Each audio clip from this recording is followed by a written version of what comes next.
Taking on the Baltimore Orioles, managed by Buck Showalter. Leading off, playing center field, David Lowe. Batting second, third baseman, Jimmy Paredes. Travis Snyder will be in left field. He'll bat third. Delman Young will be in right field, batting fourth. Batting fifth, listen to this, at first base, Chris Parmelee. Batting sixth, the DH, Nolan Reimold. Ryan Flaherty will be at shortstop, batting seventh. Batting eighth, catching, Ryan Lavarnway. And Jonathan Scope, he'll be at second base, batting ninth. Pitching for the Baltimore Orioles, he just went 6-9 last year, right-hander Ubaldo Jimenez. So starting lineup for your Minnesota Twins, it's going to be Jordan Schaefer in center field leading off. Batting second, right fielder Torrey Hunter. Joe Mauer at first base, bats third. Miguel Sano will be at third base, batting fourth. The DH batting fifth, Chris Herman. Eduardo Nunez, he'll be at second base, batting sixth. Batting seventh, the shortstop Eduardo Escobar. Eddie Rosario will be in left field, batting eighth, and Eric Fryer will catch. He'll bat ninth. Pitching for Minnesota, 31 starts last year for the Atlanta Braves. Record of 14 wins, 10 losses. Right-hander Irvin Santana. Umpires, it's going to be Tim Timmons calling balls and strikes. Brian Honora at first base, fielding Colbreth, the umpire at second base. Marvin Hudson will be the umpire at third base. Minnesota Day here at the ballpark. A lot of people out still tailgating right now as they're trying to find their way to their seats, but a good atmosphere always on Minnesota Day here at the ballpark. Get you started. Here's Corey Provis. All right, Danny, thank you. With that, should have a sellout crowd today. More than 9,000 fans expected to enjoy this one today, and what a day it is. The weather is perfect. We have partly cloudy skies, a nice breeze for the time being, whipping out towards the left field foul pole. Temperatures right now in the upper 70s, but speaking of weather, not bad back home either. In the 40s today, but the 50s expected throughout the week. Well, that means it's melting, and it's a good thing right now that it's starting to warm up, and hopefully it's only going to get better. Irvin Santana looking forward to this one today, Danny. His first start, albeit Grapefruit League game with the Twins here today, but a guy that was signed to a lengthy contract, a lot of money to really help stabilize the front end of the rotation. Yeah, no question about it. He's going to give you those innings. They're looking at anywhere between 180 to 200 innings out of this right-hander. Talking to a lot of the scouts, they like the signing because it's pretty much you know what you're going to get. He's going to be either a 12 to a 15-game winner, and he's going to give you the innings, and I think that saves your bullpen a lot.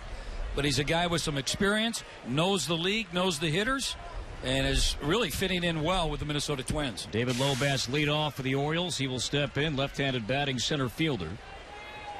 4 homers, 16 knocked in for the one-time Kansas City Royal. Lowe a year ago was bothered early in the season, really a concussion that occurred in spring training last year. Kept him quiet the first 2 months, but the last 4 months had a very productive goal for Baltimore. Santana with a strike call. With that, we are underway here in Fort Myers, and now the 0-1. Swung on, tap foul behind the plate, 0-2. With Santana, fastball, low 90s. Can get it up to 93, 94. A great slider, and he'll mix in a changeup as well. Averaging about 7 strikeouts per 9 over his career. The 0-2, there's the slider. And down swinging goes David Lowe. And that is a vanishing, nasty slider when it's effective. And Santana gets Lowe out number 1. A good location of that, down around the ankles. A tough pitch to put into play, and really kind of a tough pitch to lay off. But a couple of fastballs, slider, 3 pitches, 1 out. Santana, 32 years old, 6'2", 175 pounds, from the Dominican Republic.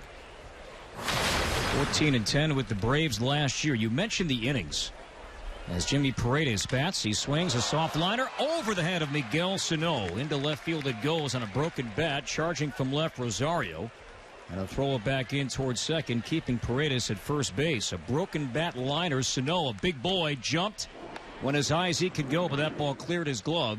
And Paredes is on here in the first inning. But back to Santana, the innings you mentioned at the top. Over his career, 215 innings he's averaging per season. That's a great number. No question about it. And if you look the average over the league, that number's really has come down. There's only a few players per team that can get into that 200 inning mark. He's one of them. The Twins could have a couple of guys. Travis Snyder swings and skies one to center. Playable for Schaefer. Sunglasses on, moves back about 5-6 steps. And now comes in, makes a cap-high catch for out number 2. Snyder, acquired from the Pirates in January. He'll play a corner outfield spot with Alejandro Diaz in Baltimore this year, with Adam Jones once again in center. 2 down for Delmon Young, re-signed with the Orioles this offseason. A year ago, 83 games with Baltimore, 7 homers, knocked in 30. He came up big in the postseason last year. As Santana checks on the runner at first, and back in safely is Paredes with the dive. Orioles won the East, 96 wins, and then took care of the Detroit Tigers in 3 games in the divisional round. And Delmon Young had a key hit in Game 2 as Santana runs a fastball inside, ball 1. Go back to the 8th inning, Game 2 in Baltimore. It was a 6-4 game until Delmon Young, with a clutch bases clearing double, and Baltimore defeated Detroit 7-6, went on to sweep. And the 1-0 is ripped on a line to left field. Moving to his left, though, Rosario makes the catch shoulder high to end the inning. Orioles don't score, a hit leaving 1. We played 1 half in Fort Myers. Baltimore nothing. Twins coming up on your home for Twins baseball.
Ervin Santana with a quick 7-pitch, scoreless first inning. Twins to bat first time today against Ubaldo Jimenez, coming off a disappointing inaugural campaign with Baltimore. 25 games, 22 starts, 6-9 ERA in the high 4s. Got off to a rough go, was winless in April. ERA was approaching 7. In fact, he picked up his first win with Baltimore against the Twins in early May. Right now, Jimenez in camp, trying to win a job in the rotation, as Jordan Schaefer leads off for the Twins, and he takes a pitch down low, ball 1. Schaefer, 41 games with the Twins, acquired late August last year, and did a nice job. Got on base, OBP approaching 350, as Jimenez misses down and inside, ball 2. Schaefer, 285 average overall, stole 15 bases. And is competing with Aaron Hicks for that opening spot in center. And now the 2-0, and that's up and away, ball 3. And when Jimenez has struggled, it's exactly what we're seeing right now. Lack of command. A year ago was averaging about 6 walks per 9. And the 3-0, Schaefer takes all the way. It's a 4-pitch walk to begin the Twins' first inning today. So speed on right away, no score. And here comes Torrey Hunter. You know, Corey, you look at this guy's numbers, what he did with Colorado. He was fantastic when he was over there. We saw him with Cleveland, and he's a guy that can go out there and have dominating stuff at times, and then all of a sudden start a ball game, can't throw the ball over the plate. Dan, he pitched himself off the playoff roster a year ago.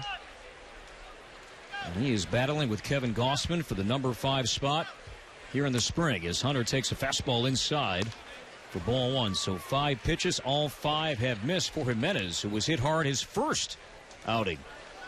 And every time you hear a pitching coach talk about, well, we worked on his mechanics in the bullpen, this guy's mechanics are just all over the place. Hunter swings and bounces one foul off the net near the Twins dugout.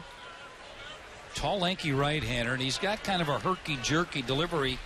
Takes the ball quickly out of his glove and then actually shows you the grip on the ball behind his back.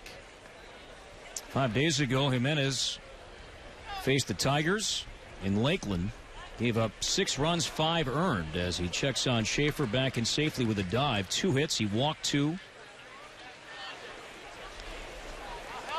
Baltimore feels pretty set at the top. Chris Tillman, Wei-Yin Chen, Bud Norris, and Miguel Gonzalez. Then the battle for the number 5 will play out. Schaefer leads. He goes. The 1-1 swung out, bounce foul at the plate. Schaefer, good jump. As the Schaefer-Hicks battle, Danny, plays out here in the spring, defense, of course, will be a part of it, but that part of Schaefer's game, I think, will help his cause if indeed he shows that attitude the way he played late last year here in camp. Yeah, there's no question. He's a guy on the bases is not afraid to run, and he runs early. And if you look at this club, I think that he is probably the most aggressive base stealer on this staff right now, and that's something that, Paul Molitor is going to really like. It's a different dimension that they have. 1-2 count, he stays. And Torrey Hunter, high fastball checks, didn't chase it. 2-2.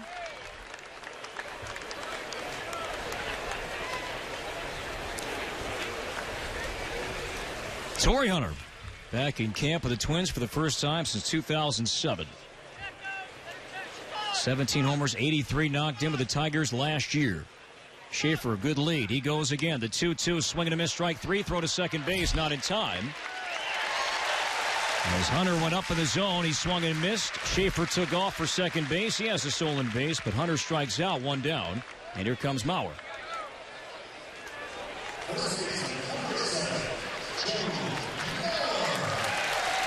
Mauer making his second appearance here in the spring. Joe was in the lineup on Thursday night here against the Red Sox. Twins won that game 9-8.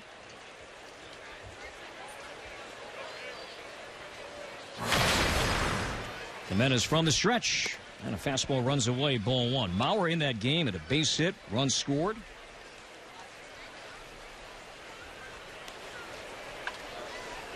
Mauer 277 last year. 4 home runs, just 55 knocked in. And the 1-0, he takes high, ball 2.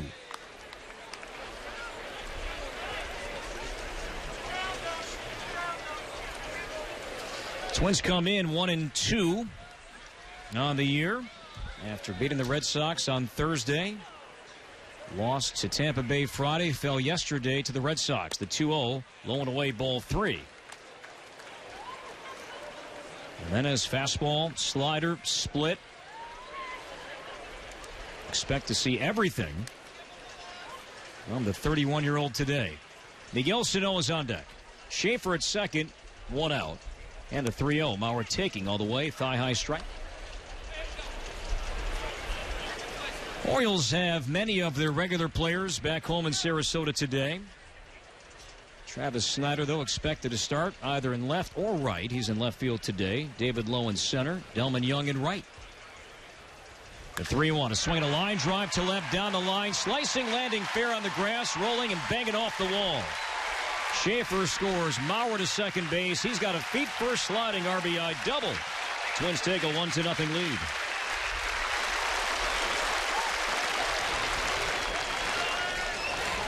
Now Mauer 2 hits, Danny, so far this spring. Both have gone the opposite way. Had a single to left on Thursday. Now a double down the left field line today. Yeah, get him out of the game. He's ready to go. That's patented. That's vintage Mauer right there, going the other way. And I like the fact that he got to see some pitches. Hitters count. Did something with it. Now Miguel Sano back healthy here in 2015. Just 21 years old, and the big-time slugger takes a pitch outside, ball 1. Slider missing that time from Jimenez. Sano, his last full season, 2013, combined hit 35 home runs. At A and AA, swings and chops one fouled on the third base side. He's 21 years old, and he is massive.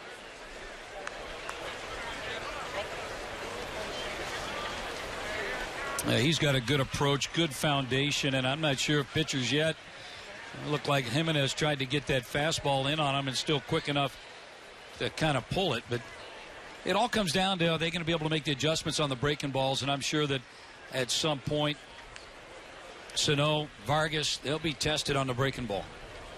1-0 Twins. Mauer off second, one out. And the 1-1. There's the breaking ball right there, and Sano chased it down and away, 1-2. And that's the matchup you kind of anticipate seeing today. Jimenez with that slider, a young hitter. Does he go back to it 1-2? Well, I think so, if he wants to make a good pitch right here. He does. Sano checked his swing. The appeal did not go as that slider bounced. Now 2-2. You know, it's funny because he's got a dominating slider, and it's a pitch that if you can get the fastball ahead of the guys to set him up for the breaking ball. But it seems like he's laboring to throw the fastball over the plate to kind of get strike one. Now the 2-2 low, ball 3. Hey, good at bat. You're seeing him be patient a little bit.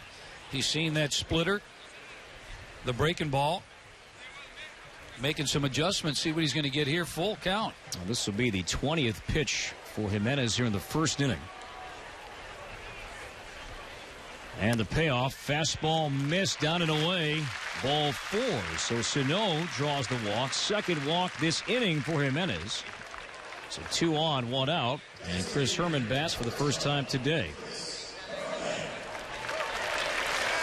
Fastball starting on the outside edge, trying to curl back over the plate. And it missed low. Ryan Lavarnway, former Red Sox catcher, non-roster invitee in camp, try to bring it up. And Tim Timmons called it ball 4, rightly so. So here is Herman. Batting left-handed. And the Twins DH takes a pitch in at the knees for a strike call. Herman last year, 213. Limited time with the Twins, 33 games, competing with Eric Fryer and Josmil Pinto for the backup behind the plate to Suzuki. The 0-1 is hit on the ground weakly down the first base line and foul. And now it's 0-2. Speaking of Josmil Pinto, I've yet to see the young Twins catcher in a game. He has been bothered by a right quadriceps strain. Listed day to day. Saw Josmil earlier today. He said he was able to take some swings in the cage, and he expects to play here in the near future.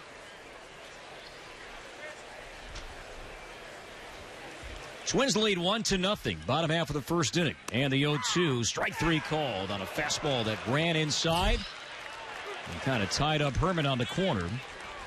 So Jimenez has walked 2, struck out 2. So 2 down. It's up to Eduardo Nunez here in the Twins' first inning.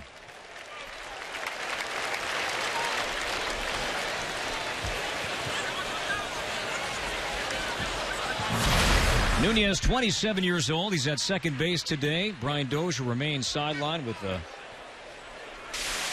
bug that's been going around the Twins clubhouse last week, 10 days or so. And now the pitch, slider hit foul off the screen behind the plate, 0-1. In fact, Jordan Schaefer, who scored already this half inning, he was sidelined with that same illness earlier in camp. You feeling okay? You look great. I feel great. Of course I do. I stay out of that clubhouse. The 0-1 runs down and in. 1 ball, 1 strike. It's amazing. Usually, you come down to this warm weather that you get healthy come down here. Should Nunez reach, Eduardo Escobar would bat next. Mauer at second. Sano at first. Twins lead 1-0. And a 1-1 low, scooped and saved by Lavarnway. Baltimore expects to have their great young catcher, Matt Wieters, available for opening day. Wieters has been DHing only in some games down here, but expected to be cleared to do everything on March 17th. And the 2-1 runs down and in, ball 3. Wieters had Tommy John surgery in June of last year. But again, March 17th expects to be able to throw full go to all the bases, and Orioles believe he'll be set for opening day. 3-1 count, and the pitch, bouncing ball to third, backing up Paredes. Now charging gloves, takes it to the bag at third to force Mauer to end the inning. Jimenez, though, throws 27 pitches in the first inning. Twins score a run on a hit, a couple of walks. They lead 2 after 1. New score reads Twins 1, Baltimore nothing. If you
Joe Mauer, first inning RBI double. Twins lead 1-0. Irvin Santana with a 7-pitch scoreless first. Back out here in the second, sporting a bright red glove. And the first batter he sees is former Twin Chris Parmelee, 20 pounds lighter. He with the Orioles in 2015. He swings and sends one foul, 0-1. Corey and Danny upstairs. We're also joined live inside the Twins dugout by starting pitcher Kyle Gibson. As Santana misses inside, 1 ball, 1 strike. Kyle, how you doing? Thanks for your time. Doing great, Corey. How are you guys doing? Doing just fine. How different does this camp feel for you this year as opposed to, say, last year?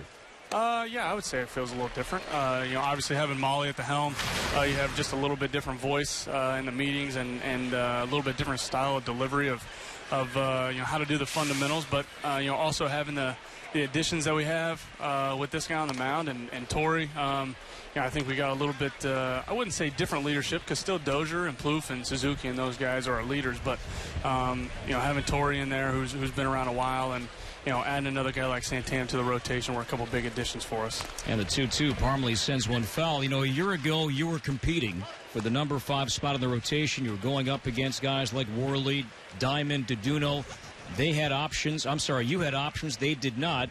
But you clearly won that battle and had a great, solid first full season. Would you agree with that? Happy overall with your 2014 performance? Yeah, I would say I was happy with it. But, obviously I have pretty lofty expectations for myself, so I still, wanted to do a little bit better each start and just be more consistent because, I know you guys called a lot of my starts where I was out of there in the second, third, and fourth inning, and to give the team a chance to win, you just can't do that. So going into this year, that's going to be my goal for sure. Are you going to be building off of what the success you had last year? Going to try to, yeah. I think I learned a lot there at the end of the year, making adjustments with Suzuki in game and especially if you give up a couple runs early, making that adjustment with Kurt according to what we think the offense is doing. And Parmelee taps one fair up the third base line. Fryer pounces to it, picks and throws him out.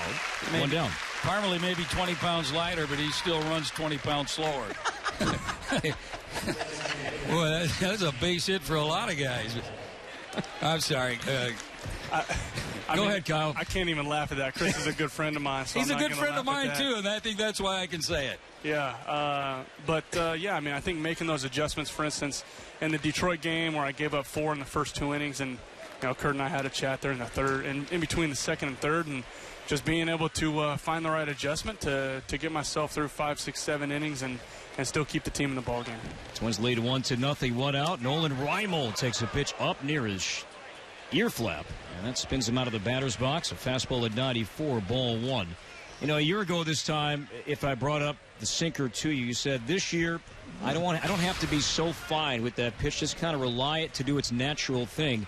Same mindset with that pitch for you again this year? Yeah, absolutely. I think when I got myself in trouble last year, in those big innings, I ended up trying to do too much with that pitch and every pitch I was throwing. And that was something that I just talked with Neil Allen about the other day is, you got to find that kind of strategy to get yourself out of a jam. And, that strategy is going to change start to start. But, you got to have some sort of strategy to get out of it. And part of that is getting ahead of guys and throwing quality pitches, but not trying to do too much with the sinker, the slider, and, trusting that pitch and letting it do what it's supposed to do. 2 balls and a strike on Reimold, non-roster invitee here in camp. He swings and misses. Running fastball at 94, came back inside 2-2. Gibby, how has the transition been from Rick Anderson, who probably knew you better than anybody, and then now the new pitching coach in Neil Allen? You know what? He's done his homework for sure. He's probably watched hours of video on just about every guy. He keeps, talking about how the video he's watched and noticing this thing or that thing on each guy. So he's done his homework, and he's seen us throw quite a bit. So I think he's done a great job of getting to know us before this season, and he's doing a great job this spring training. And he's even telling us, I'm not going to say too much right now because I want to watch you off the mound a few times, and then, maybe we'll get into some mechanical stuff or whatnot. But, so far I've got a good feel for how he and I are going to work together and work on the things that I want to get better at to have a successful season and to get this team some more wins. Full count to Reimold, visiting with Kyle Gibson from the Twins dugout. And the 3-2, swinging a foul tip, and Fryer hangs on. It's a strikeout. 2 down. The Twins start the home portion of the 2015 campaign against Kansas City on April 13th. All fans will pick up a blue Twins hoodie sweatshirt courtesy of Northland Ford Dealers.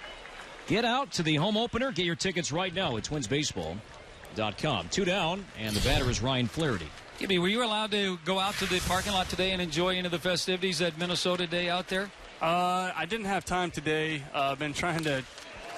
Swung on line softly, right field, going to drop for a hit for Flaherty. Been trying to do a couple extra things in the training room, keeping my body feeling good. I think I've heard Torrey say it a couple times, but you just can't prepare yourself for the spring training. Going from field to field, standing up and moving around and doing baseball activities. So didn't have a chance to get out to the parking lot, but Minnesota Day is always a fun day. You get all the fans from Minnesota really enjoying themselves, and I know it's probably special for Molly and Joe and those guys who are hometown guys as well. 2 down for Ryan Lavarnway. In your opener the other night, did you throw everything? Did you come out throwing everything in your arsenal? I did. We tried to limit the sliders and throw more curveballs because my curveball is a pitch that I'd like to work on a little bit more. That, and I threw more change-ups to righties than normal because that's the other thing that I've talked with Neil and Suzuki and that I want to do a lot better. So we definitely changed the approach a little bit, but mainly just to get those pitches in that I wanted to work on. And I wouldn't say I completely abandoned my normal game plan, but threw a few extra curveballs that I probably wouldn't throw normally and just trying to get it right so at the beginning of the season I can add that pitch to the arsenal. 1-0 Twins here in the Baltimore second. 2-out single by Flaherty. Lavarnway, non-roster invitee. Spent the bulk of 2014 at AAA Pawtucket, the Red Sox system. And the 0-1 swing and a miss, 0-2. What advice have you kind of given to guys like, say, Alex Meyer, Trevor May, this spring in a comparable spot to where you were a year ago at this time? I haven't really talked to him about it too much. I think, for everybody who's competing for a spot, it's so much about just being able to go out and execute what you're supposed to execute and not worry about that spot. Because when you start worrying about it, you stop doing what you need to be doing. Slider swing and a miss. Lavarnway is gone, and so are the Orioles. Kyle, thanks for the time. We'll talk more along the way. Yeah, thank you. Kyle Gibson joining us live. Santana with 3 strikeouts. Baltimore does not score, leaving 1 more. Inning and a half complete. Twins 1, Orioles nothing on your home for Twins baseball.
Irvin Santana likely done for the day. Jose Barrios set to back up. Santana today warming up. The Twins bullpen. If indeed Irvin is done, 2 scoreless innings, couple of hits, struck out 3. Twins lead 1-0. Or third due up, Escobar, Rosario, and Fryer. Jimenez back to work after a lengthy first. And he deals a strike called on Eduardo, 0-1. Escobar, 35 doubles a year ago. And the 0-1 is swinging a slicing pop fly foul out of play, left side. 0-2. Well, Pedro Florimondani last year began 2014 as the Twins starting shortstop, but his offensive struggles continued. Escobar was given a chance, and boy, for a while he flourished. And the 0-2 is in the dirt, ball 1. Yeah, they were looking for a little more offense. They were giving it to Pedro Florimond. They liked his glove, but they needed some offense, and Escobar kind of, when he got in there, he produced with the bat. And tough to get him out of the lineup. Huge month of May. The 1-2 runs up and away. 2 balls and 2 strikes and a fastball. You know, if you look at his numbers last year, it's really kind of the first time he got to come to the ballpark expecting to play every day. 1-0 Twins in the second, and a 2-2. Strike 3 called. Pitch at 82. A splitter that really, I think, stayed up in the zone. But Escobar strikes out looking. Third strikeout for Jimenez. And that's the thing about Jimenez. He can have these games where he strikes out 10, but maybe walks 5. Yeah, no question about it. And he's a guy, I think, that can get kind of on a little bit of a roll. Once he gets in that rhythm, he's got a little tempo going. He's got dominated stuff when he's effective, but it's the lack of command falling behind hitters and then becomes predictable. One down for Eddie Rosario. Added to the roster this winter. Rosario, for the most part, Double-A last year. Did not put up great offensive numbers as he kind of maybe was still recovering from the suspension, reinstated late May. But then was added to the Fall League roster and performed quite well in the desert in the fall. And the 1-1 off speed. Rosario swings and misses 1-2. Now, they like his bat. Remember, he used to be in the infield and now mostly going to play the outfield. Is really not taking any ground balls. Left field here today, but also I want to see what he can do, and I'm not sure whatever level he's going to play at. Is he going to roam and play center and left? The 1-2 is tapped foul. Now he plays a really good center field. That's the report you get from down the street in the minor league side. Now center field there's a lot of players right now taking up time there. Hicks, Schaefer, and Camp, and of course we'll see plenty of Buxton before he will end his time on this side of the street. 1-0 Twins in the second. And the 1-2 Rosario chased one there. Fastball not in the strike zone, up and away. So back-to-back strikeouts. Jimenez, 4 strikeouts, 2 down. And remember, Corey, when there's kind of a domino effect when they start making those cuts, you know, you might think, okay, I've got a chance to make the AAA club, and then the guys from the big club come down. And all of a sudden now I've moved down to AA guys move down to A-ball. So there's kind of a domino effect as to where Buxton's going to play. Where is Rosario going to play?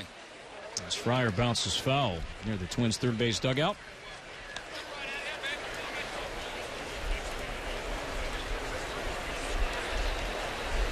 This will be the 40th pitch for Jimenez. For the time being, the Baltimore bullpen is quiet.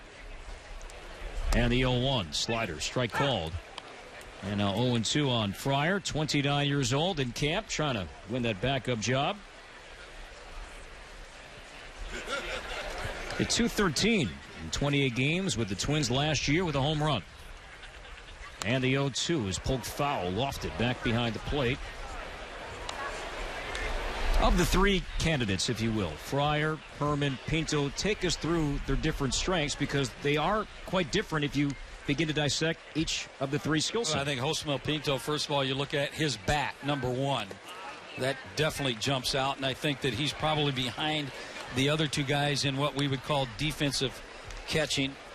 Fryer is a guy that calls a pretty good game and really handles the pitching staff fairly well, and that's what you would like. I think offensively he's probably behind the other 2 guys, and Herman's just a guy that is all around right in the mix. 1-2 misses outside. 2 balls and 2 strikes. Say goodbye to winter in Minnesota and report to spring training right here on the beaches of Fort Myers and Sanibel. Experience Florida's most natural beaches and islands at FortMyerSanibel.com as Fryer stays alive, sending one foul behind the plate. The question is going to be asked to Paul Molitor and Terry Ryan as to what is it you want from your backup catcher? Do you want an offensive player or do you want a defensive guy? I think Suzuki's the defensive guy, so now maybe, hey, we can afford to give up a little bit of defense because we're adding some bat in that lineup. Strike 3 called. Good breaking ball. Kind of buckling Fryer as it came back inside. So Jimenez, after laboring into first, strikes out the side in the second. Through 2, Twins lead 1-0. Third inning coming up on your home for Twins baseball.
Irvin Santana, indeed done for the day, gives way to the young right-hander, Jose Barrios, 20 years old. Barrios last year pitched at 3 different levels, primarily, though, at Class A Fort Myers, at Double-A New Britain.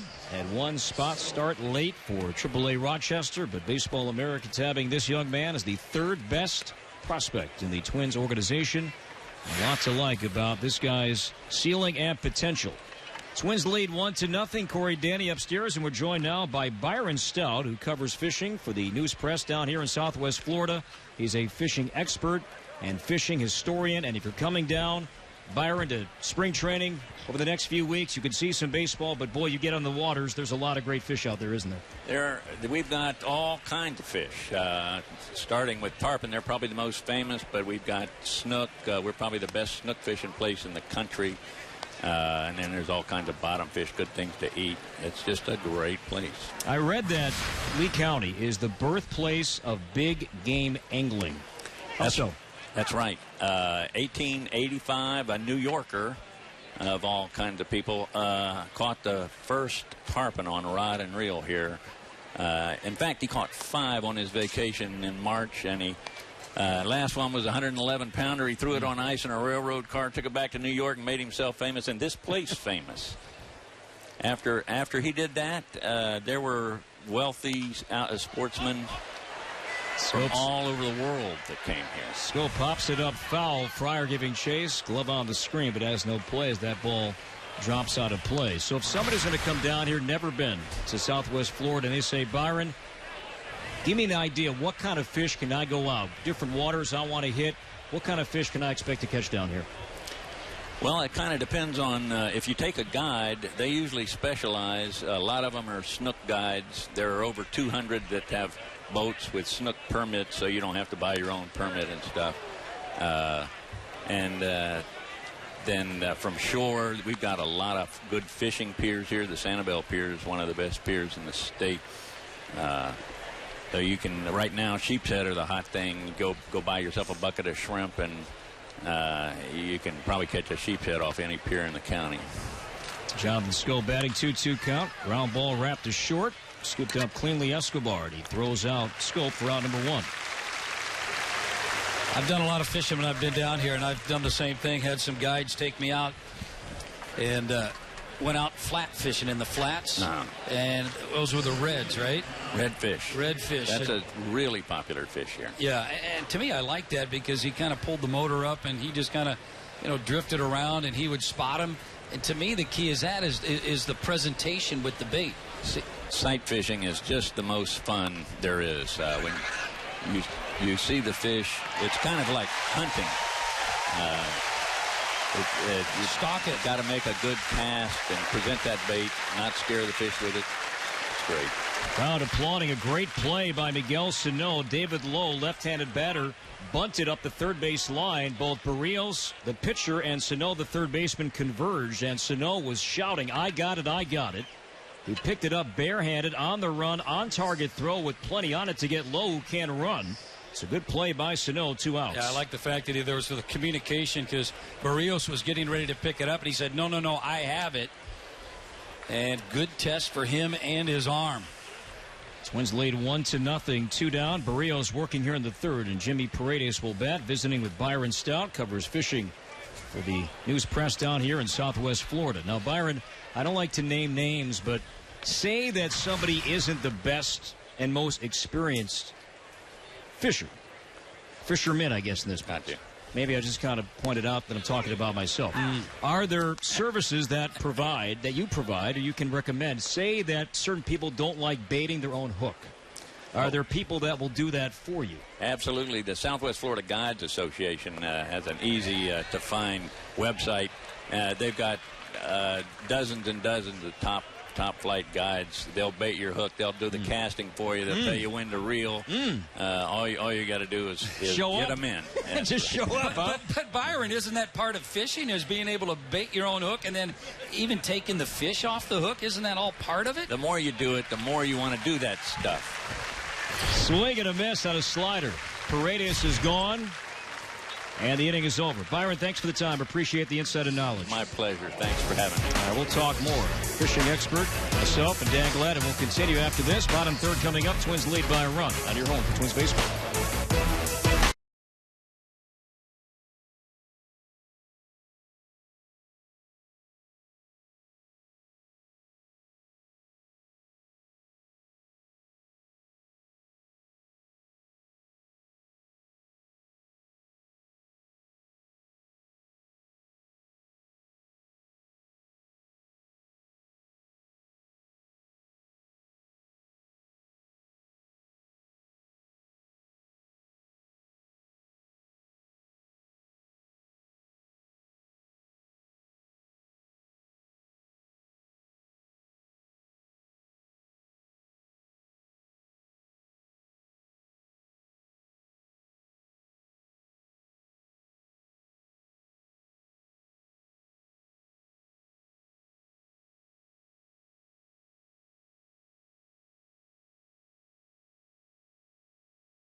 Afternoon here in Fort Myers, Hammond Stadium, CenturyLink Sports Complex. Twins lead 1-0. Ubaldo Jimenez out to begin the third. Baltimore does have a left-hander warming up down the right field side. Schaefer, Hunter, and Mauer due up. And Schaefer takes a running fastball down and away, ball 1. Schaefer walked, stole a base, and scored on Mauer's run-scoring double back in the first inning. And now the 1-0 from Jimenez, and Schaefer takes a pitch at the knees for a strike call, but thanks to Byron Stout for joining us in the top half of the inning. Now, you love to fish down here. Oh, got my gear. I keep it down here. You know what we should do is I should have you come over, and rather than, you're hesitant on putting the bait on a hook, I fish with a lot of artificial stuff and maybe a plastic worm. Would you try that? Now the 2-1. Schaefer sends one foul. What about the hook? Well, you got to... You can still kind of pinch your finger, right?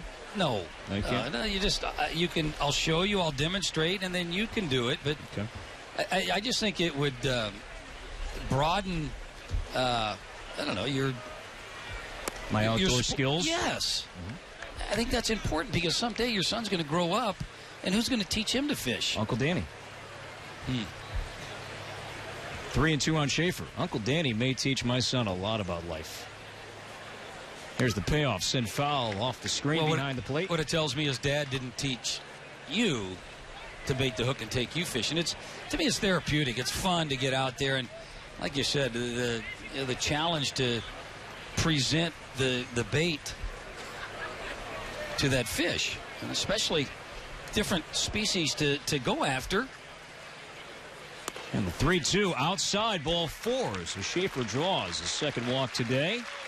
That's the third one issued by Jimenez. Nobody out. Here's Torrey Hunter. Oh, the pitch count now at 52 with Jimenez. They do have activity in the bullpen, and I just think the Buck was trying to get Ubaldo out there to give another clean inning like he had in the second inning when he struck out the side. Trying to piece things together. Yes. And that clean second. It walks Schaefer to begin the third, and now Hunter. Check on Schaefer back in with the dive. Got the right hand in the bag before Parmalee applied the tag. Jimenez today has struck out 5. He got Hunter swinging back in the first. He's also walked 3, and that's pretty much Ubaldo right there. Fastball high. Ball 1. Coming up in the 5th inning, we're going to hear from Twins hitting coach Tom Bernansky. Jimenez from the stretch. Schaefer goes, and the pitch. Ground ball pulled foul down the third base side. Schaefer, another good jump. Yeah, he's going to have to sit down and talk to Torrey Hunter and say, hey, I'd like to steal the bases here a little bit, a lot like you used to do. Can you take a strike for me? But Hunter at the same time, if he gets a pitch he can hit, he got a fastball there, pulled it down the left field line. Never like to take the bat out of a guy's hand by having him take a pitch so I can steal a base, or in this case, Schaefer. There's a fastball strike 2 called, now 1-2. Now Hunter's last at bat was a 1-2 count. Schaefer didn't go there, but the following 2-2 count, he did go, and Hunter struck out swinging. Yeah, right there. He takes a good pitch right down the heart of the plate, thinking that maybe he is running. Now with 2 strikes, just got to protect. Schaefer goes, and the 1-2 is flared to right down the line, slicing, falling, and landing foul by about 6 or 7 feet.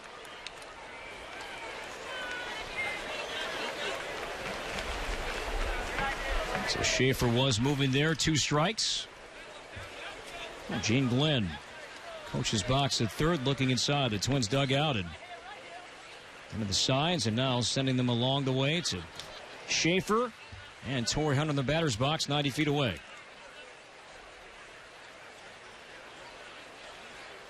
He was running 1-2 a moment ago. He stays, and the 1-2 bouncing ball left side, base hit left field. In the hole between short and third. So down to second goes Schaefer. So he ran the pitch before. That time he stayed. And Hunter with a base hit. And Buck Showalter is out. And that will be it for Jimenez here in the third. The Twins have 2 on. Nobody out. Mauer to bat. When we come back, Baltimore brings in a left-hander. We'll identify him and talk more. Twins lead by 1. Back to Fort Myers in a moment on your home for Twins baseball.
A year ago, 37 games, made one start. ERA 2.76. And he will face a left-handed batter right now in Joe Mauer. And McFarland, being a lefty, he fared better against lefties a year ago than righties. Lefties hit about 266, righties over 320. Now, speaking of the Baltimore bullpen, Andrew Miller was not re-signed. He was a key cog in the Orioles' postseason run last year. Now with the Yankees, we saw Miller, though, with the Red Sox. And he was terrific out of the bullpen, even though the Twins got to him a couple of times during the regular season back in 2014. But overall, this Baltimore team, minus Andrew Miller, minus Nelson Cruz, minus Nick Markakis, and with that, some people believe, and I don't buy it, that the Orioles are destined to finish dead last in this division. At 96 wins last year, and I think that they have a team that, with Buck Showalter, won Manager of the Year last year, so I think that they find a way, and I think the division that they're in is a little bit weaker, I think, than maybe some of the other divisions, but don't count Baltimore out. They play sound baseball, and they've got some guys led the league in home runs last year, so you talk about losing Markakis. He wasn't a guy that they relied on to hit the long ball, but they got some other guys who can put the ball in the seats. Bauer last year, 268 against left-handed pitching. And he takes a strike, a fastball from McFarland, 0-1. And Nelson Cruz led everybody last year, 40 home runs. He is now in Seattle. Markakis is with the Atlanta Braves, and Andrew Miller, as I said, with the Yankees. Pickoff play at second. Schaefer back in with a dive. Schaefer at second, Hunter at first. Nobody out. Twins lead by 1. Yeah, that Markakis departure didn't really go too smooth. They thought that he was hurt a little bit, that he had a neck injury. He did sign a nice contract with Atlanta and then did have some neck surgery. And he felt that the Baltimore Orioles gave up on him and didn't negotiate really good faith. But he's where he wants to be, and that's Atlanta. And Mauer swings, ground ball right side, might be 2. Glove by Scope for 1 second. The relay on to first, 4-6-3 double play. As Schaefer takes third.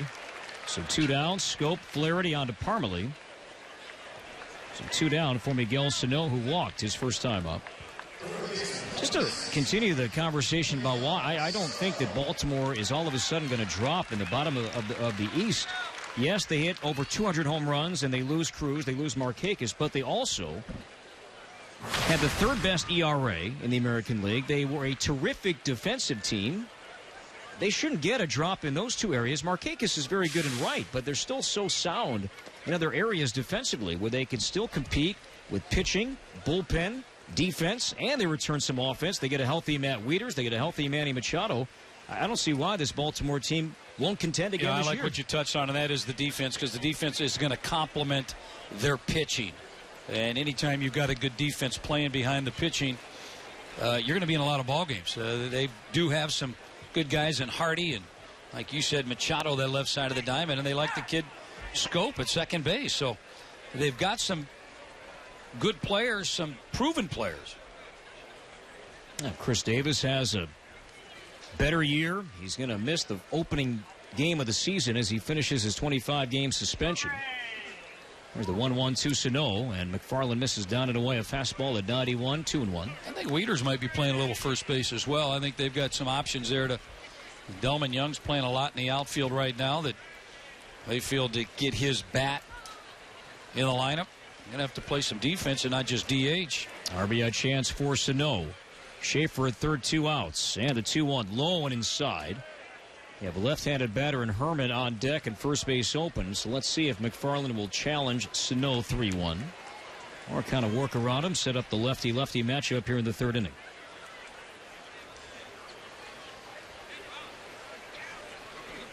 Here's where you hope Sano recognizes that as well. Yes, early spring training game, but I think that with a base open lefty-lefty matchup, maybe get him to chase his pitch. A 3-1. He got some to hit there. Maybe extended his strike zone a bit. A fastball up and away, went after it at 91 and came up empty, 3-2. Hey, you like the aggressiveness, just a little tough pitch to kind of catch up to that good fastball running away.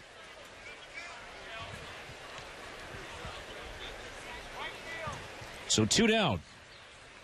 3-2 the count to Sano. Here comes McFarland and the pitch. A swing and a foul back off the screen. This portion of Twins baseball is brought to you by your Select Heartland Chevy dealers. See your local Chevy dealer or log on to ChevyDealOnline.com today.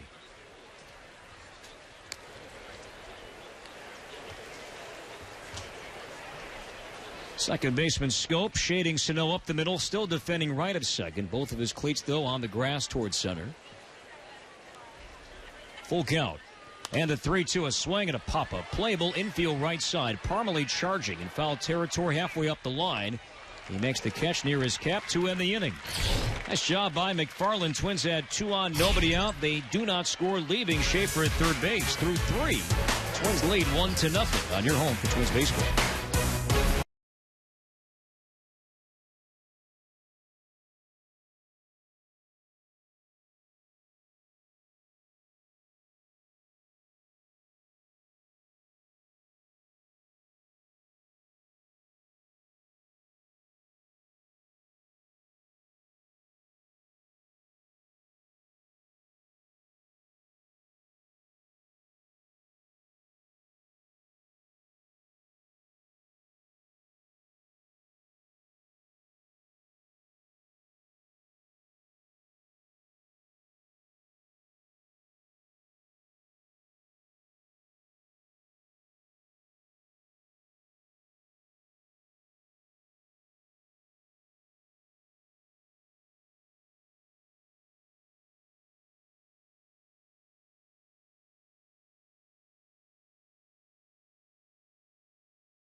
Twins and Orioles first of 5 here in the Grapefruit League. Twins lead 1-0. Jose Barrios back out to begin the 4th. It'll be 3-4-5 due up for the Orioles. And here with the call is Dan Gladden.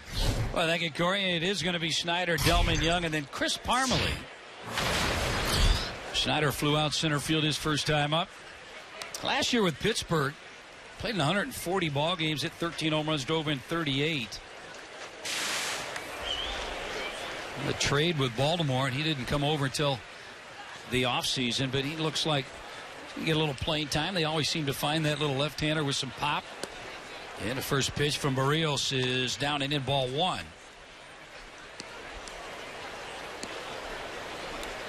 But it does look like Adam Jones going to be starting in center field, a good one, Gold Glover. And then also Steve Pearce, who had a breakout year kind of last year. They like his bat and played some first base, some outfield. Count of 1 ball and 1 strike. Barrios delivers tapper foul at home, and now on the hole, 1 ball and 2 strikes. So, yeah, a lot of teams picking the Baltimore to slide back a little bit. But led the league in home runs last year. The club last 3 years, they've hit over 200 home runs as a team. And a ground ball going to be in there for a base hit past Nunez into center field. So a leadoff single for Travis Snyder. They have the tying run on at first. And here's Delman Young. We're going to pause 10 seconds. We'll allow our stations to identify themselves. You're listening to Twins Baseball.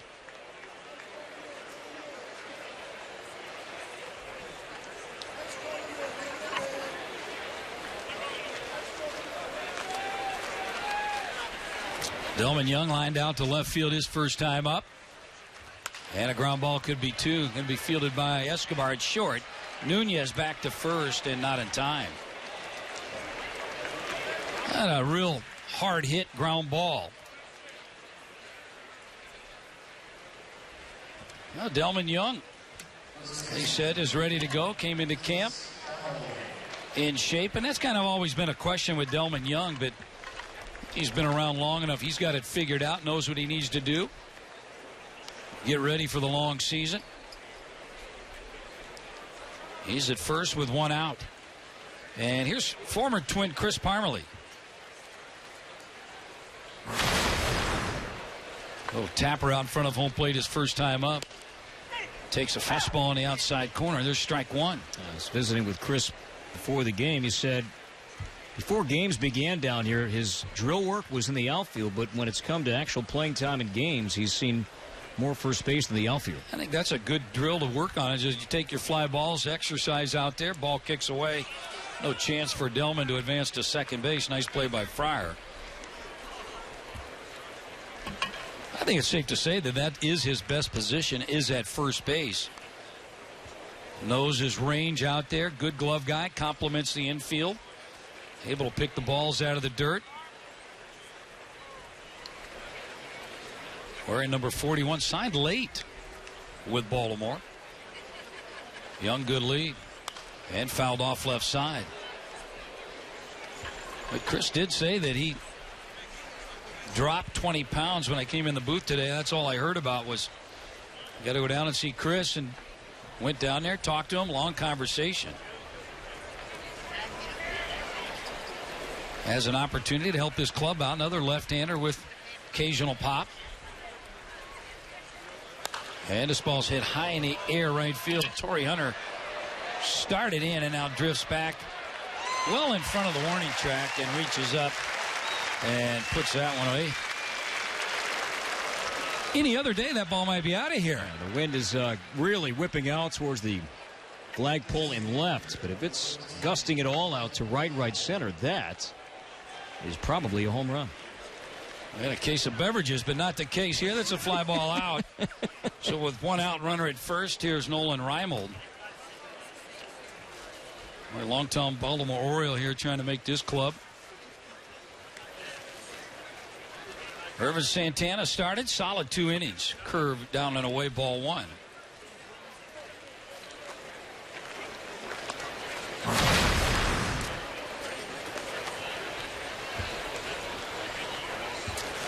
Defensively, you got the big guy Sano at third base. He's already made a fine defensive play early in this ball game. And this ball's well stroked left field. Rosario back, and again the wind's going to hold it up. And two hands at chest high catch for out number 3. One hit, one runner left. 3.5 in the books. 1-0 Minnesota. We'll be back. You're listening to Twins Baseball.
There are plenty of packages to choose from, including the new Weekend Warrior Pack. Visit twinsbaseball.com. You can find out the season plan that works best for you. Here comes Chris Herman acting as a DH today. Herman struck out his first time up. TJ McFarland's second inning of relief came on. Jimenez started. And he just went 2+ innings. Did have 5 strikeouts, walked 3.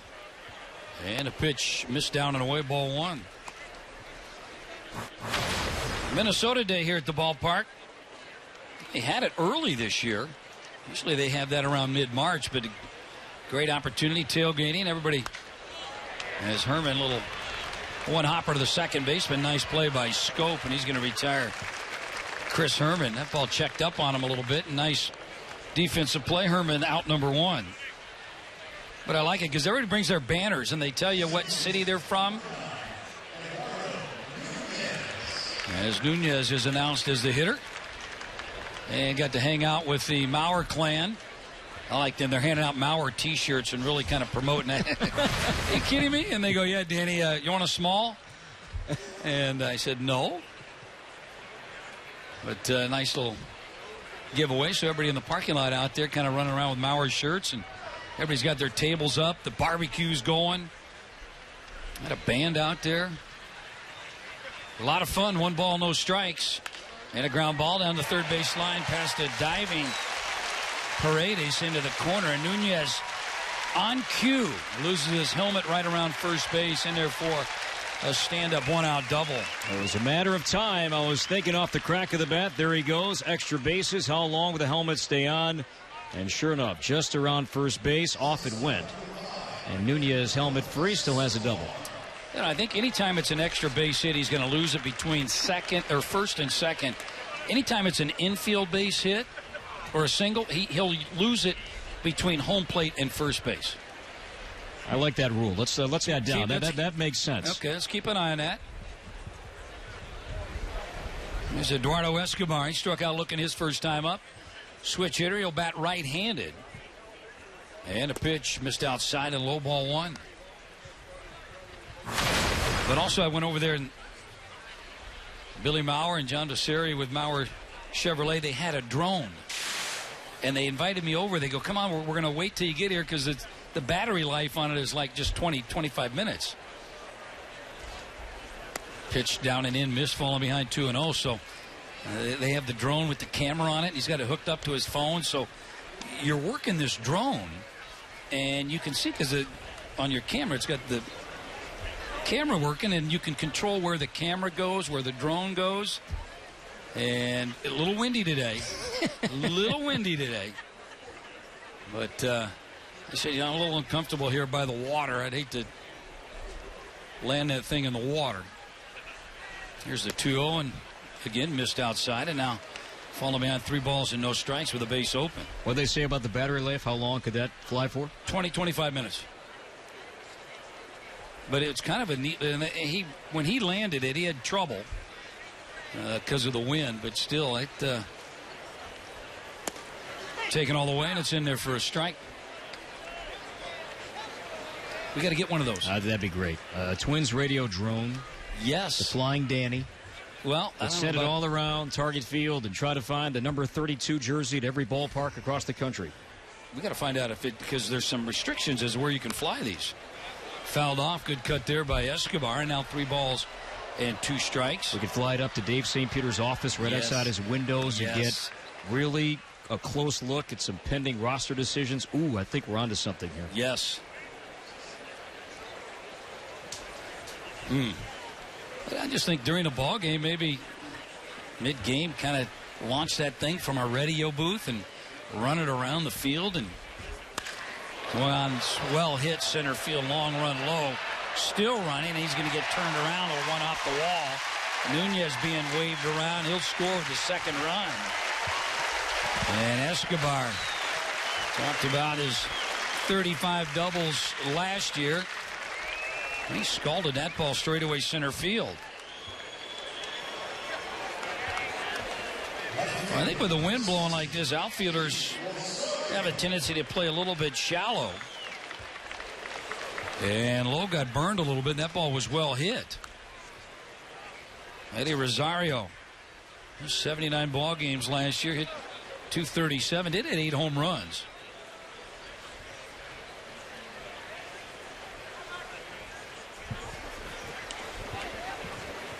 Two runs on 4 hits for the Twins here in the bottom of the 4th inning. McFarland checks the runner and delivers strike on the outside corner.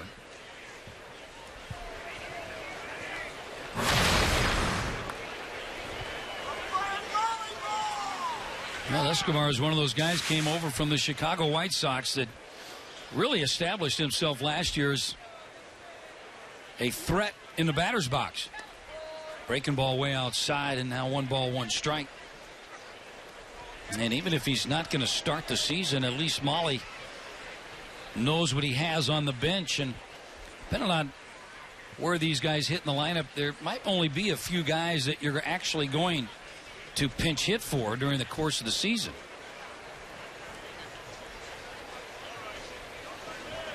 Farland checks 1-1 pitch. A little off-speed pitch popped up shallow right center. Second baseman Scope out. It's going to be Scope calling for it and catching it. So out number 2 on a little weak pop-up. And here's the catcher, Eric Fryer.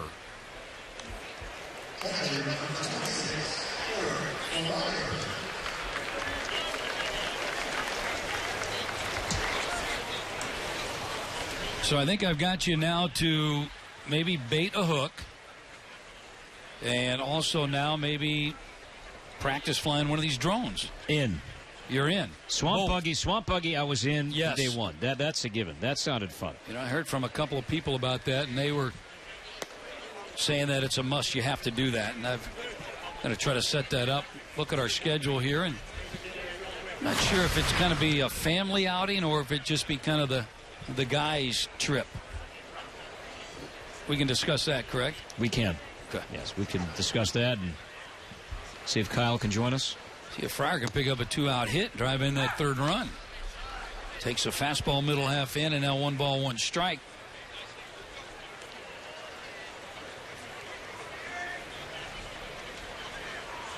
Josmil Pinto still has not played a ball game yet. Swing and a miss, chased. And now in the hole, 1 ball and 2 strikes. Said he's making some progress. Is doing some light hitting. And he's a guy I think that they're going to have to get him some playing time to find out where he's at with his bat and behind the plate. Ahead 1-2 to Fryer. And a pitch misses low and away. And now evens it up 2 balls, 2 strikes. Fryer reaches. Schaefer would bat next. Fryer, one of the few guys not wear batting gloves. 2-2 pitch. Ground ball 3rd. Backs up on it. And a low throw, 1 hops, and Parmalee picks it out of the dirt. Nice play. Former Twin Chris Parmalee at first base. Twins will pick up 1 run. 2 hits leave 1. 4 complete. New score at CenturyLink Sports Complex. Twins 2. Baltimore nothing. You're listening to Twins Baseball.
Back at CenturyLink Sports Complex, Twins leading 2-0 on 4 hits against Baltimore. Barrios still out there. Irvin Santana started solid. 2 innings, 2 hits, 3 strikeouts. And for the Baltimore Orioles, bottom third of the order, here comes Ryan Flaherty, Ryan Lavarnway, and Jonathan Scope. First pitch just missed outside. Joined down the radio booth in the Twins dugout is Tom Bernansky. How's it going, Tommy? You got to like the early runs for the Twins? Yeah, I like that. We're barreling up some balls, hitting a couple balls hard. That's nice to see. And there's a pitch, catches the corner, 1 ball and 1 strike. Are you looking, is that what you're looking for right now? Is not so much the results early, but maybe the quality of that bat that they're having? Absolutely. We can't control the results, and that's what we're kind of working on, is to make sure they're in the right spots, in the right situations. More along with the approach with the veteran guys.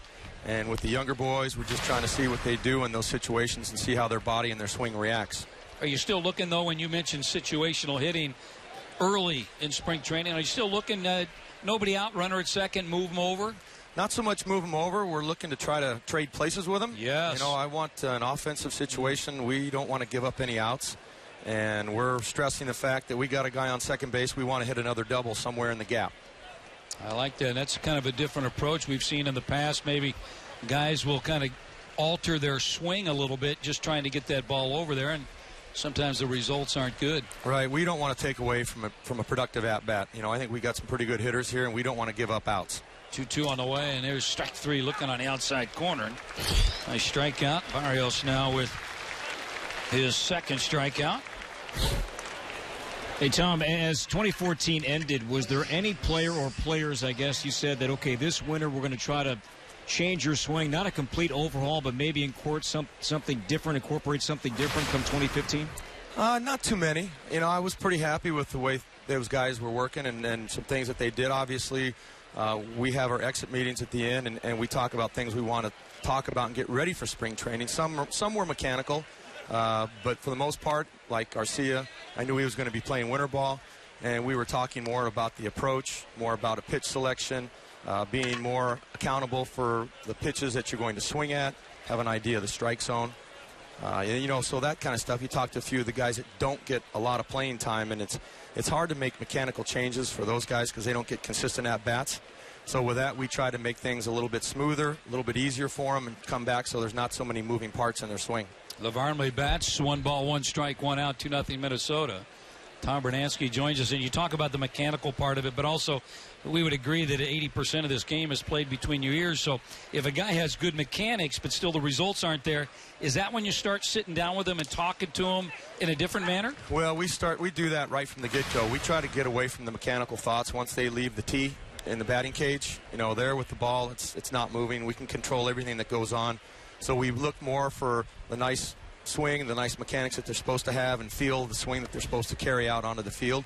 And once they leave that tee, then we leave all the thoughts in that batting cage, and we try to see what they do out onto the field. That counted now 2 balls and 2 strikes with 1 out. Now, as a guy like Trevor Plouffe, Bruno, a year ago at this time, we saw him start to spray the ball to right center. Are you trying to change the book on Trevor Plouffe, that he's not just that dead pull hitter? Well, now that he's gone out and he's had success in the things that he's done, now the league is going to make an adjustment to him. So it's just like we talked about the other day about Danny Santana. Now with these guys, as opposed to working on their swing, we're working on specific spots that we know that the league is going to try to get them out, so we can adjust to those. And then once we show the league that we're able to make that adjustment, then we're going to get the pitches that they want to hit. Lavarnway with a solid base hit right back up the box. So they have a base runner on it. Here comes Jonathan Scope. Where do you want these guys at? I know it's still early right now, but is there kind of a time frame where you need to start getting Hunter and Mauer and Santana, Hicks, more at bats in a ball game? Yeah, I look at about 7 days out. Danny, that last week we start to gear everybody up because everything starts getting closer and the veterans start focusing a little bit better. So I look about the last 7 games where we're really going to start grinding on those guys and start getting them in the game frame. And we'll start breaking down stuff, getting their situations ready to go with their routines. So it becomes kind of secondary.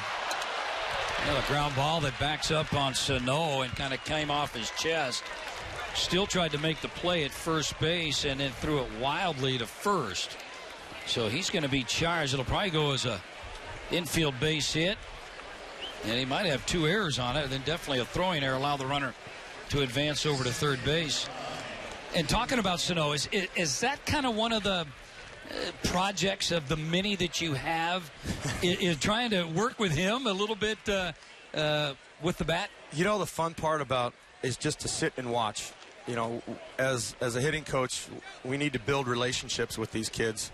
And not having been around Miguel a lot to watch him swing, it's just to sit and watch and talk to him and ask him what he feels, what he thinks about, so that you can kind of get inside his head as far as what he's thinking when he gets up into that box. And that makes it easier for us to start reaching and start talking about things and the mechanics of the swing. And, you know, he's a pretty special kid because it doesn't take long to sit and watch what he does. It's pretty strong. Here's David Lowe to bat first and third. They have charged Sano with a throwing error. Now they have first and third. Lowe runs fairly well. Communication with the Latin player in particular and Sano like that. Twins have brought in an extra hitting coach in Rudy Hernandez. Is he helping a lot out with you, or is he the one that's kind of working more with them? No, he's a huge help. What we'll end up doing, and we've started that process, is that Rudy and I are together, and we'll sit there and he'll do the work with him, and we'll sit and we'll talk, and then Rudy will relay what he needs to do in Spanish to make sure these guys understand it. I know that they understand the English part of it, and we can go ahead and show them how we want the swing to go, but there's always that language barrier that when they talk to Rudy, and then we kind of get a pretty good idea where they're at. So, no, it's been working good so far. Hello now with a count of 1-1 like to get something on the ground. Barrios quick throws over to first as Scope gets back standing up. Hey, Bruno, how many different lineups have you and, I guess, Molly kind of toyed with, whether it's, you know, just kind of sitting talking baseball or actually taking it to paper? You know, we got together during the winter meetings in San Diego, and we talked about spots for certain guys. You know, whether they're going to hit there or not, it doesn't really matter. We really haven't put a lineup together other than just knowing what spots some of the guys are comfortable hitting in, where we can make adjustments with certain guys. And again, that's a day-to-day deal. But, you know, the first lineup that we ran out there that night was the first night opening. That was pretty solid. And, you know, we still have competition there with getting Esky as the DH. But, you know, Vargas will be in there as well. So those guys are all pretty much right there. Count of 2 balls and 2 strikes. Bruno, give me about 3 guys that you want to go to Molly with and say, I need at bats for this guy, and that guy. You have 3 guys like that I need some at bats here for these guys? I think more the younger players. Okay. You know, again, I'm not worried about Joe. I'm not worried about Torrey. They're going to get themselves ready. I think Dozier and Plouffe have gotten to that point where they know what they need. So I would say it'd be more the younger players like Danny Santana and Vargas and Arcia. Get those guys plenty of at-bats so they feel comfortable in what they're supposed to do. A little pop-up off the bat of Lowe to shallow left field, and Barrios comes in and calls off Escobar, so 2 down, and Barrios pitching out of a little bit of jam here. And here comes Jimmy Paredes. Adrian Salcedo is warming up, the right-hander in the bullpen, but let's see if Barrios can finish off the Orioles here in this 5th inning. A guy like Danny Santana, Bruno, did this team find their everyday leadoff hitter last year? Yes. Yes, I know that we had Dozier up there, and Dozier did a real good job with that situation, but there's so many ways that Danny Santana can affect the ball game. And, you know, he might not feel good at the plate, but he puts a ball on the ground. He's got a chance to beat it out. He's going to be aggressive on the bases. He goes first and third quicker than most people around here. So, you know, you get a guy, you get him on the bag, and it's an instant guy on second base. And Dozier produces the power to drive him in, and then you go down to the rest of the ways. It's exciting when he gets on base because, you know, the whole dugout gets a certain vibe that's going to happen. Speed's always good, and that's something that's nice at the top of our lineup. How excited are you and Molly and even your whole staff in that, looking at this club and the depth that you guys have, and I'm talking past the 25 guys, the 25-man roster, there's some different talent on this club. That's something that we haven't had, you know, that you look down, that injuries are going to happen. We understand that, and you need to have that depth to be able to throw those guys right into that 25-man roster, and you're not going to miss a beat. You know, when you win with everybody. You don't win with, you know, 3 or 4 guys hitting and 2 or 3 guys pitching. You win with 25, and there's going to be more than that because you'll end up carrying a couple guys coming up. They're going to have their contributions through the lower levels are going to jump up and do some damage in big games. So it's exciting because, we talked about with Sano, you work with a kid like that, and they get what you're talking about. They're able to go up there and execute it and put it into a game plan on the field. And that's always exciting because you don't feel like it's going to take a long time to nurse a young player to get him game ready at the major league level. Barrios has 1-1 pitch, a little slow tapper. Second base going to be fielded by Nunez. He'll flip it to Mauer for the third out. Baltimore, they get on the board here on 3 hits. They strand 2. And Bruno, thanks a lot for joining us. Always a pleasure. All right, boys, we'll be talking to you. All right, thanks a lot. Twitch Twitty, 2-1. We'll be back. You're listening to Twins Baseball.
They're back at CenturyLink Sports Complex. Twins leading 2-1. New pitcher Mark Hendrickson last year pitched independent baseball. Got him listed at 6'9", 240. This guy, former Tampa Bay Ray, played for the Dodgers. I believe he was a former basketball player as well. Lefty. Well, he's altered that delivery a little bit, dropping down sidearm. And the first pitch to Jordan Schaefer is in there for a strike. Schaefer, no official at bat. He's walked both times. Scored the first run back in the bottom of the first inning. Has a stolen base. And the lefty right back, little tapper that's foul out in front of home plate. And it's fielded by the catcher. And Schaefer not running right out of the batter's box. And he's going to be out by a good margin. So a little tapper out in front. Good play by Lavarnway, the catcher.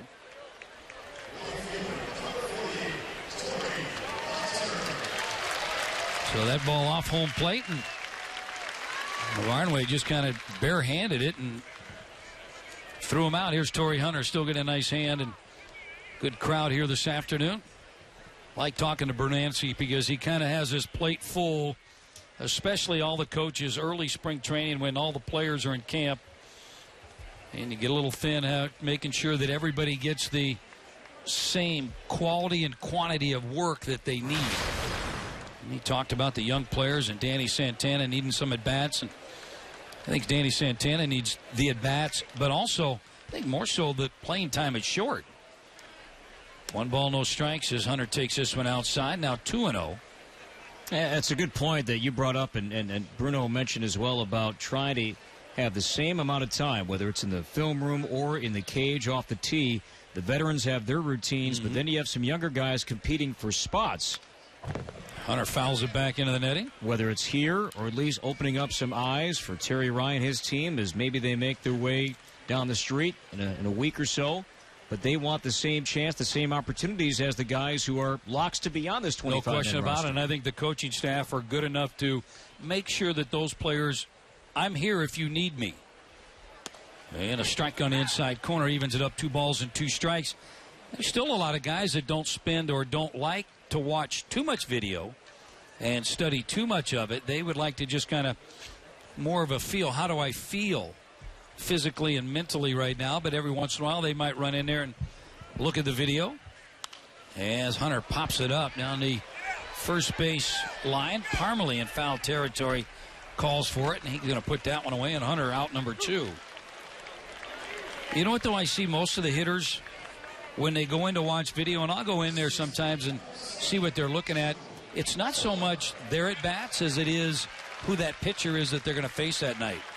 So they're kind of looking at where's his breaking ball. Is he maybe change his arm angle a little bit? I've heard you tell me this story many times. As a player, when you would go watch film of yourself or some tape, it wasn't the 0 for 10 that you maybe found yourself in. You wanted to see the good at-bats, the successful at-bats you have, and try to mirror that when you were fighting something. I just think when you leave the video room like that, you want to leave on an upbeat, on a good note, and that is, you know what, I'm a pretty good hitter. Those are some good swings. So therefore, the mindset now is, hey, you're just kind of reminding yourself that had some pretty good at-bats as Mauer bats and fouls this one straight back. 2 down, bases empty. 2-1 Minnesota here in the bottom of the 6th inning. But there's so much more information to gather. And sometimes, I think sometimes players can overload themselves with too much information. 1-1 to Mauer, and taps this one now into the dugout of the Baltimore Orioles. Karam's back out, so Mauer bats 1 ball, 2 strikes. Joe double his first time up, drove in the first run. Bruno also, he talked about they haven't really set that lineup up. And I know it's very early as to what kind of lineup is Paul Molitor going to feature opening night. And a 1-2 way outside, 2-2. He mentioned that the lineup the Twins had here on Thursday night against the Red Sox, that wasn't too far off. And that lineup went as follows: Santana, Dozier, Mauer, Hunter, Arcia, Plouffe, Suzuki, Escobar, Hicks. Vargas not in there. Escobar was DHing that night. 2-2 on the way.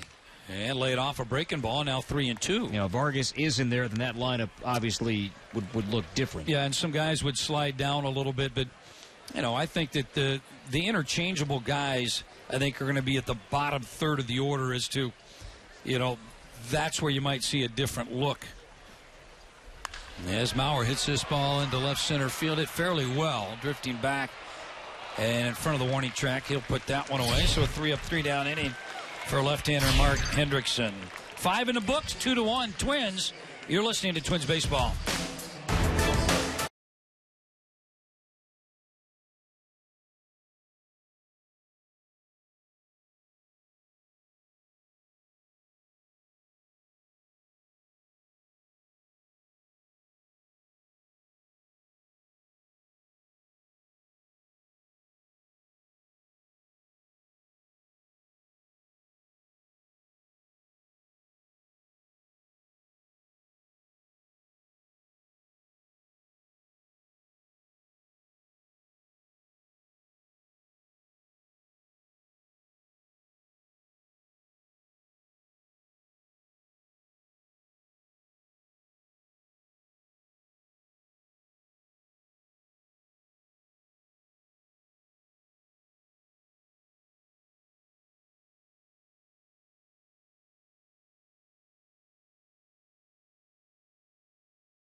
New pitcher is going to be Right-hander Casey Feen. Tyler Grimes is now behind the plate for Eric Fryer. First baseman now Dan Rolfing. I think the right fielder is Max Kepler.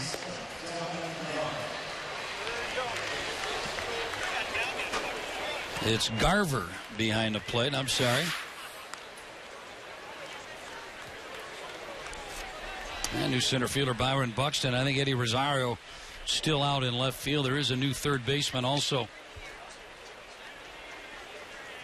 Jose Martinez.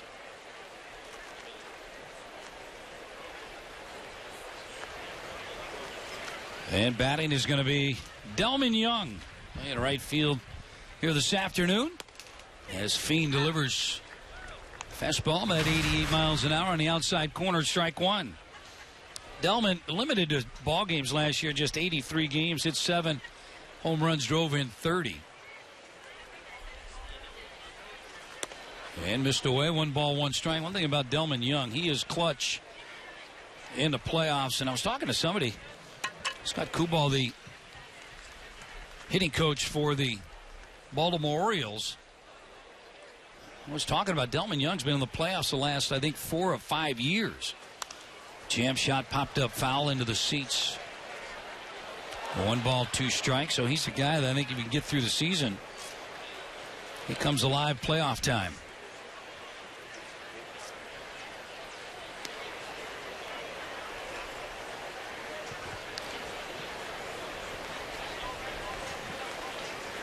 Feen from the stretch. Doesn't matter, Casey Feen, spring training or in-season game. He's got that look. Oh, boy, just missed. It didn't miss by much. That intensity where he likes to really kind of pitches out of some jams, pounds his glove, leaves the field.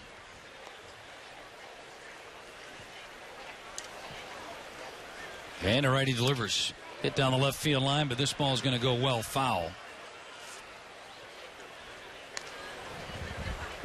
Now the berm out in left field is packed.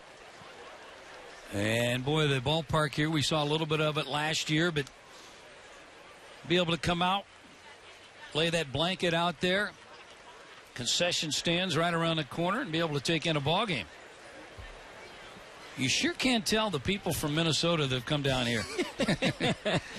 You know, they got gallons of that sunblock on. This one's popped up right side. Rolfing now in foul territory, drifting near the railing. He has room and puts that one away. So Dan Rolfing coming to the ballgame, touches the baseball, out number 1. And here's Parmalee.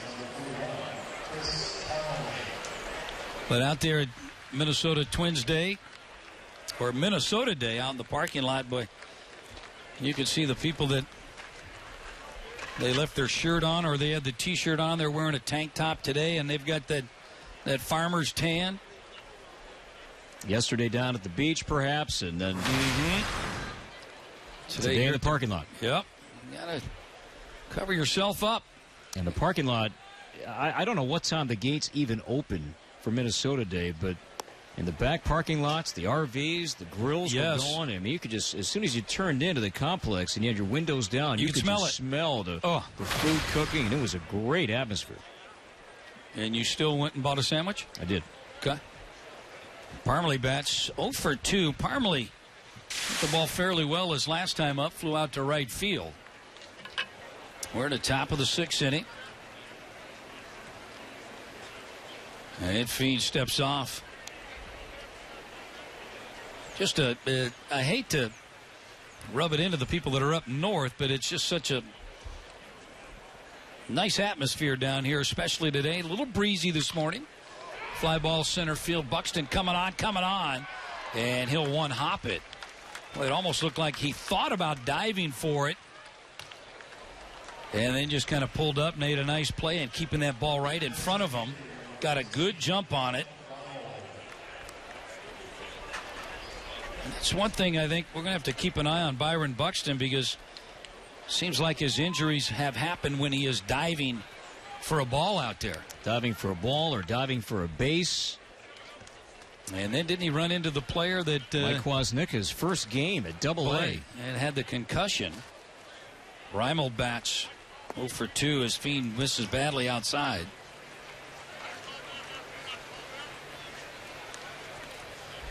You know, he was asked. Buxton was about, are you going to slow it down a little bit in diving for balls? And I liked his answer. He said, no, I'm still going to be aggressive. Pulled down the left field line and heads up. That's a blue darter that gets down the left field line. 1 out, runner at first. Baltimore out hitting Minnesota today 6-4.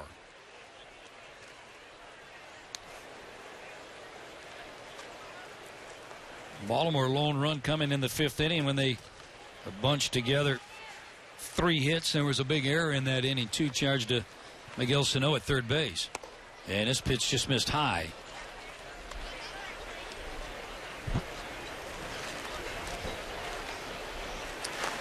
But the scouts starting to get on their routine down here. Bob Johnson, longtime scout with the Oakland Athletics in town. He's with the Washington Nationals now. As Fiend checks the runner, and he'll even throw over as Rolfing applies the tag at first. You said a moment ago how you can spot those that just came down here from Twins territory. I also think equally scouts are kind of easy to spot. They wear the same clothes, regardless what team they work for. It's pretty comparable. The hats, the golf shirt, the slacks, gym shoes. No question about it. They've got those Dockers down, and there's a strike on the outside corner. And they all have that, I'm not going to say a Gilligan's hat, but that almost like a safari hat to make sure they're really covered up. Notepad, maybe a handheld radar gun. Yep. That's the bullseye right on them. And they're all just wedged in there. And, of course, Terry Ryan, longtime veteran, he gets that aisle seat every time. And with the new suites up here where the offices are, they have a balcony to where you can actually come out of the offices and sit there. But Terry still elects to go down and watch right from behind home plate.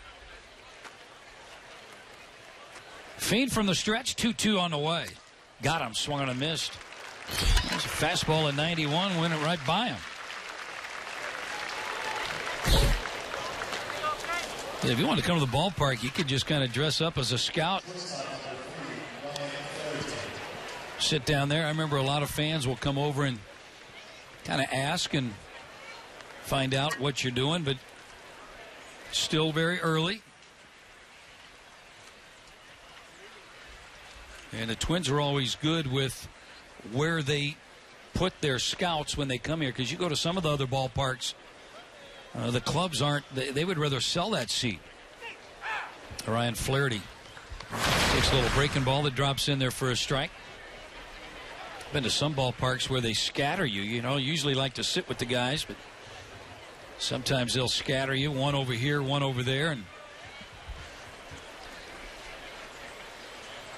Fiend delivers, misses outside and low, and 1 ball and 1 strike.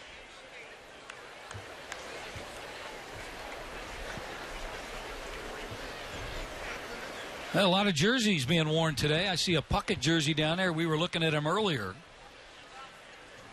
Nick Punto jerseys still being worn. Another throw over and dive back safely at first base. See a Twins home 32 jersey, no name on the back, red numbers, blue pinstripe. I thought you were going to go down there with a Sharpie and write a name on it. Hawkins. Winfield. Hicks. Maybe it is a Hicks jersey. And this one's fouled straight back.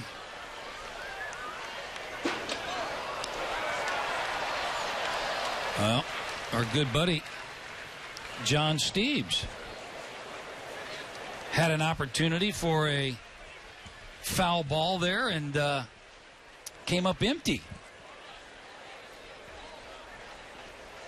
Dr. Steeves has a new look, mustache gone. He lost a bet in a golf game and had to shave his mustache that he had. Well, he must have wore that for at least 15, 20 years. Between the mustache for Dr. Steves and your shorter hair.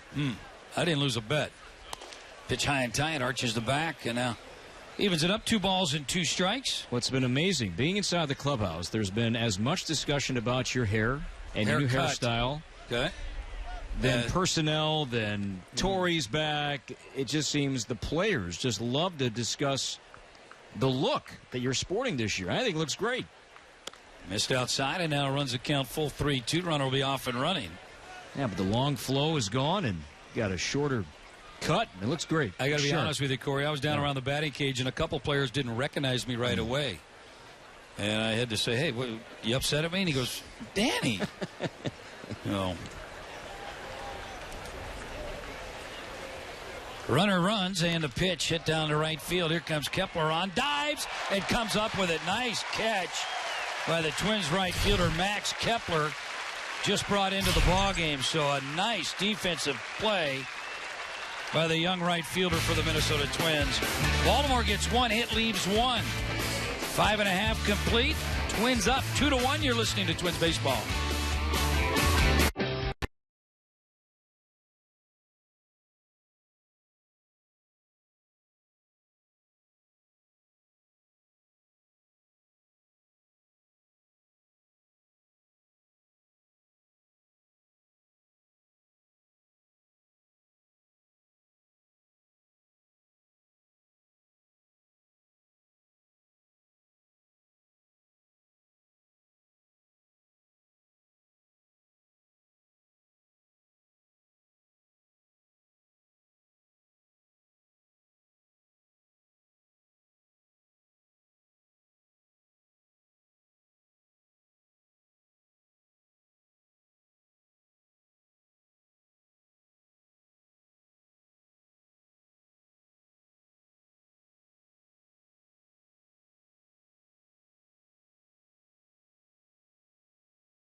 Well, it's a fan-friendly schedule at Target Field this season. The Cubs and the Cardinals, along with the Pittsburgh Pirates, plus all the rivals from the tough American League Central Division. They're great ticket specials, so do not miss out on the games you want to see. Just go to twinsbaseball.com. Byron Buxton will lead off for the Minnesota Twins here in the bottom of the 6th inning. Tommy Hunter, the new pitcher, first pitch right over the top, fastball. At 96, that's in there for a strike.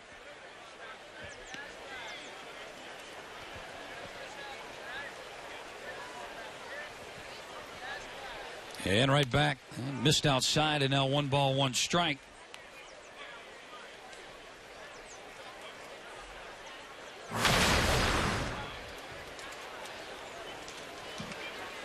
Hunter started the season out last year as the closer.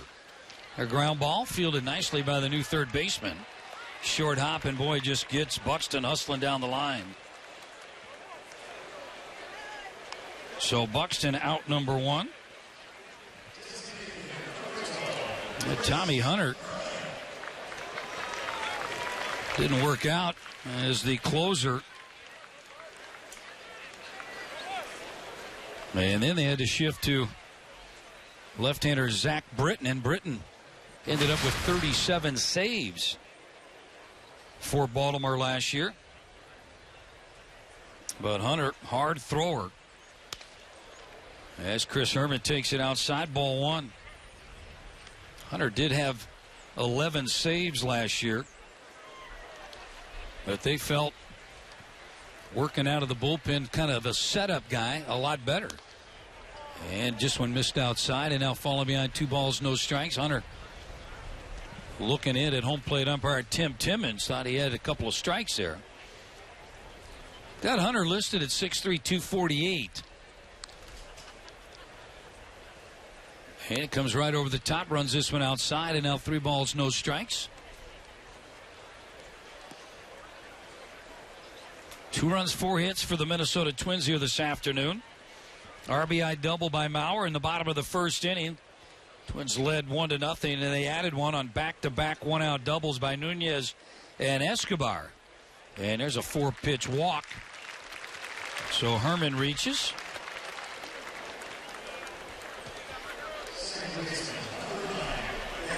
Baltimore pitchers here this afternoon have walked 4. Irvin Santana started for the Minnesota Twins, solid 2 innings. Jose Barrios, he went 3 solid innings, giving up 4 hits, a couple of strikeouts. Casey Fiend 1 inning. And Brian Dunsing is loosening in the Twins bullpen now. As Hunter delivers, there's 5 out of the zone.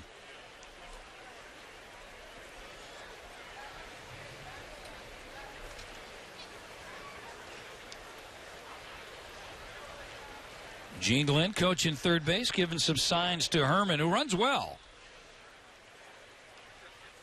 And there's a strike. That one catches the outside corner. And Herman is one of those guys gets on base. I think Paul Molitor not afraid to have him run.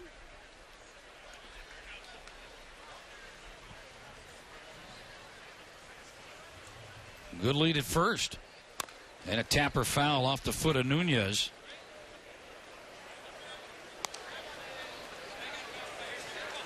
Nunez came over from the Yankees in a trade last year early in the season, and he really played well for the Twins. Gave Gardy a lot of option. He could play third, short, second, the outfield. Was in 72 ball games. 4 homers, drove in 24. Hunter's pitch on the way, and it's in the dirt, blocked.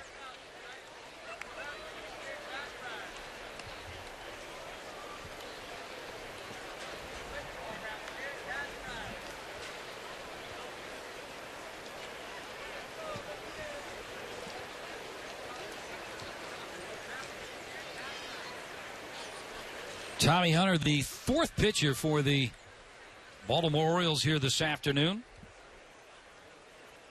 Roxon delivers that one in the dirt as well. And another 3-ball, 2-strike count. See if Herman's off and running here, 3-2 with 1 out.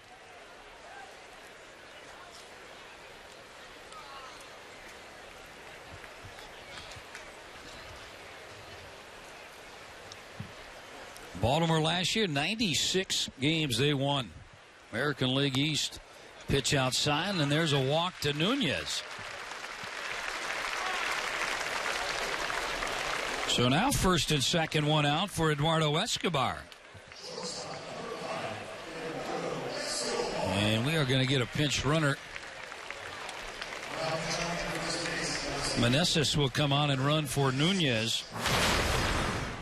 And most likely stay in the ballgame.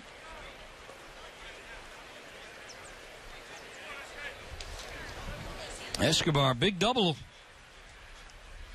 back in the 4th inning. Short hop the wall and straightaway center field, 405 straightaway. And Hunter delivers, and it's fouled back.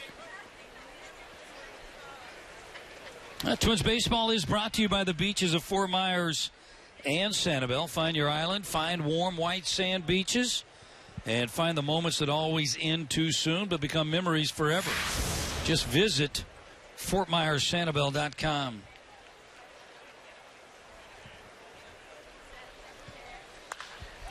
And this one's skied to left field.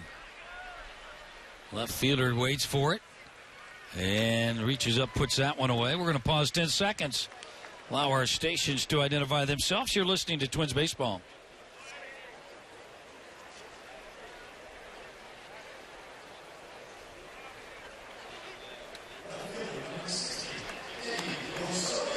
So Escobar flies out for the second out, and here's Eddie Rosario.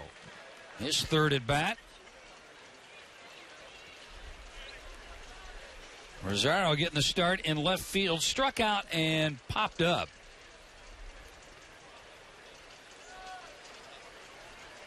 Two to one Minnesota. Bottom of the sixth with Herman at second.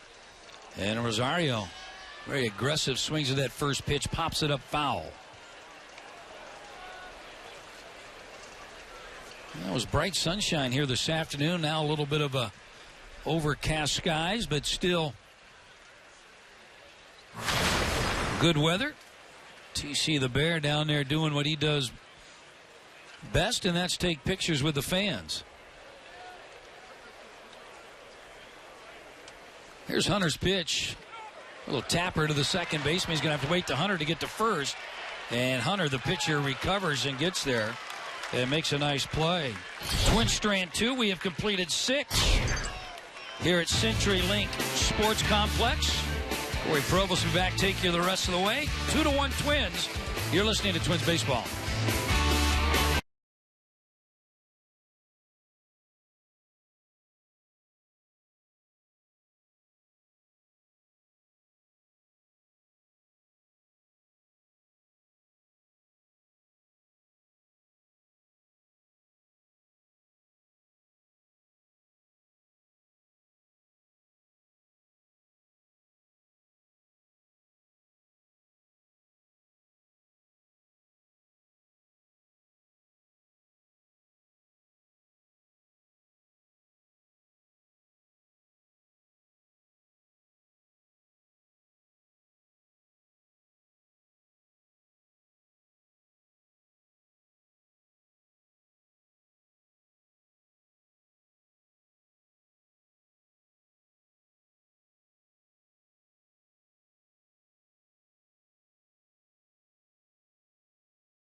Alongside the two-time World Series champion Dan Glad and Corey Probus with you today from the CenturyLink Sports Complex in Fort Myers, Florida. 7th inning about to commence. And Brian Dunsing is on here in the 7th. Twins lead by 1, 2-1. Dunsing, left-hander, 32 years old. He will see J.P. Arancibia, Jonathan Scope. First two due up, and the first pitch is chopped to short. Chest high, backhand glove, Polanco, and the new shortstop throws out Arancibia for out number 1. Hard to believe Arancibia is a non-roster invitee into camp. A couple years ago, he was a guy with Toronto hitting plenty of home runs. 23 home runs in 2011, 18 in 2012, 21 again in 2013. And then a year ago, limited time with the Rangers, 10 home runs. And now in camp with the Orioles as a non-roster invitee. Yeah, I thought he was going to be premier all-star caliber catcher for a number of years, and went to Texas, was more of a hitter's park. Strike called on Scope. 0 for 2 today. Did reach on a fielding error by Miguel Sano back in the 5th. Here comes Dunsing. And the 0-1 drops low. 1 ball, 1 strike. I'll see how many lefties the Twins leave camp with. Yeah, Perkins set to go. This guy pitching, Dunsing, set to go. And Molitor said yesterday before the game against the Red Sox he would like to add at least one more left-handed arm, if not another. But ideally, a 7-man bullpen and 5 starters. That's how Molitor would like to see the pitching numbers break down. And Dunsing, he'll be there. Holds from the belt and now deals 2-1. A swing and a foul back. Fastball 89. From Dunsing. Now, back in 2013, it was odd to see how well, and Scope's a right-handed batter, but in 2013, lefties against the lefty Dunsing hit over 300. That has not been the norm. Over his career, Dunsing around 230. Against left-handed batters, he fared much better a year ago. And the 2-2 fouled off the mask of the young Twins catcher Mitch Garver. And Garver wears that hockey-style mask. Will rip it off his noggin and check to make sure everything's okay. Now it's back on.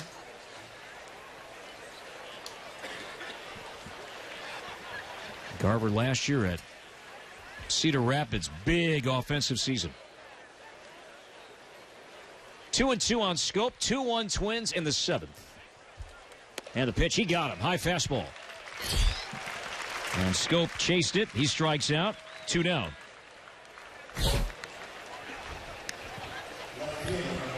This will be Christian Walker. Nope, I'm sorry, not Walker. This is Matt Tuiasosopo. Saw him in recent years with the Tigers.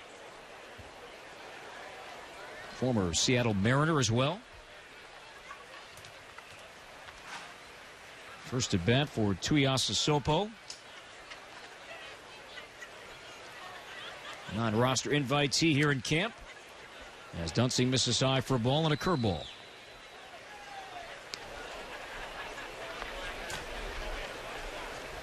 Let's have a right-hander warming up. Get his name here in a moment. And the 1-0 from Dunsing drops low and inside. Ball 2. That is Mark Hamburger.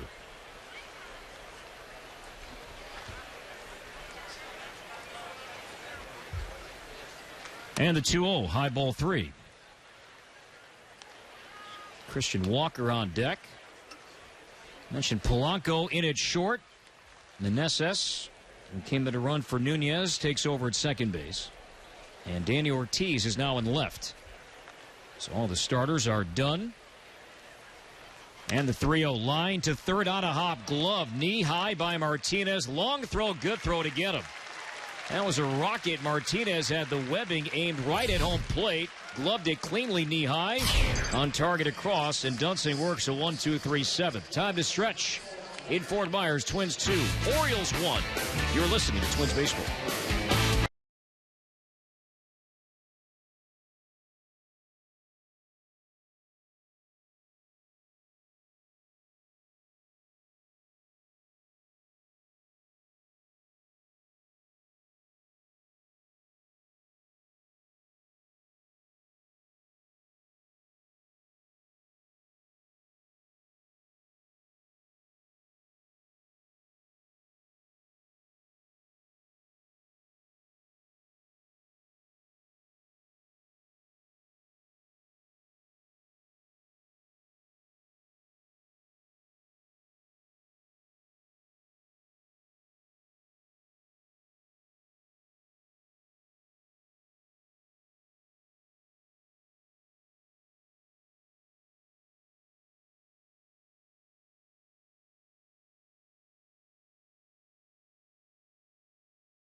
Baltimore pitcher. Bottom half of the 7th inning. This is Brad Brock. Part of the Orioles' good bullpen a year ago. 46 games, 1.7, ERA just over 3. Walked 25 batters, struck out 54.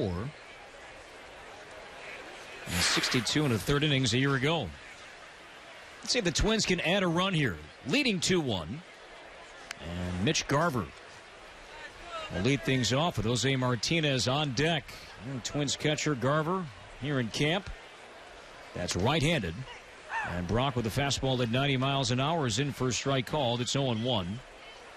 Garver, 24 years old, and mentioned Cedar Rapids, big numbers, 16 home runs. He knocked in 79 runs. OBP was near 400. And the 0-1 is rolled foul at the plate, 0-2. Garver right now, his offense is ahead of his defense when you break down his skill set. As we discussed quite a bit yesterday, where the Twins are pretty strong organizationally. Plenty of depth in the catching department. Turner and Garver. Pinto, the 0-2, is flared to right, shallow.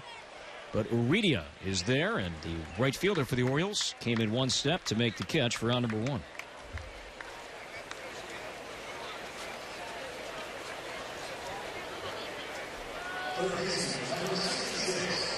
The 7th inning stretch was brought to you by Mayo Clinic Sports Medicine. Sometimes you need to do more than just stretch. Mayo Clinic Sports Medicine is changing your game through comprehensive sports medical services. Make your appointment today at Mayo Clinic Square in Minneapolis. One down for the 3rd baseman Martinez, but a good play to end the Orioles 7th. The fastball from Brock is in for a strike at 92. Max Kepler's on deck. Here is Martinez wearing number 66, his home white Twins uniform. And the 0-1 drops down and in, and Martinez swung on top of it, 0-2.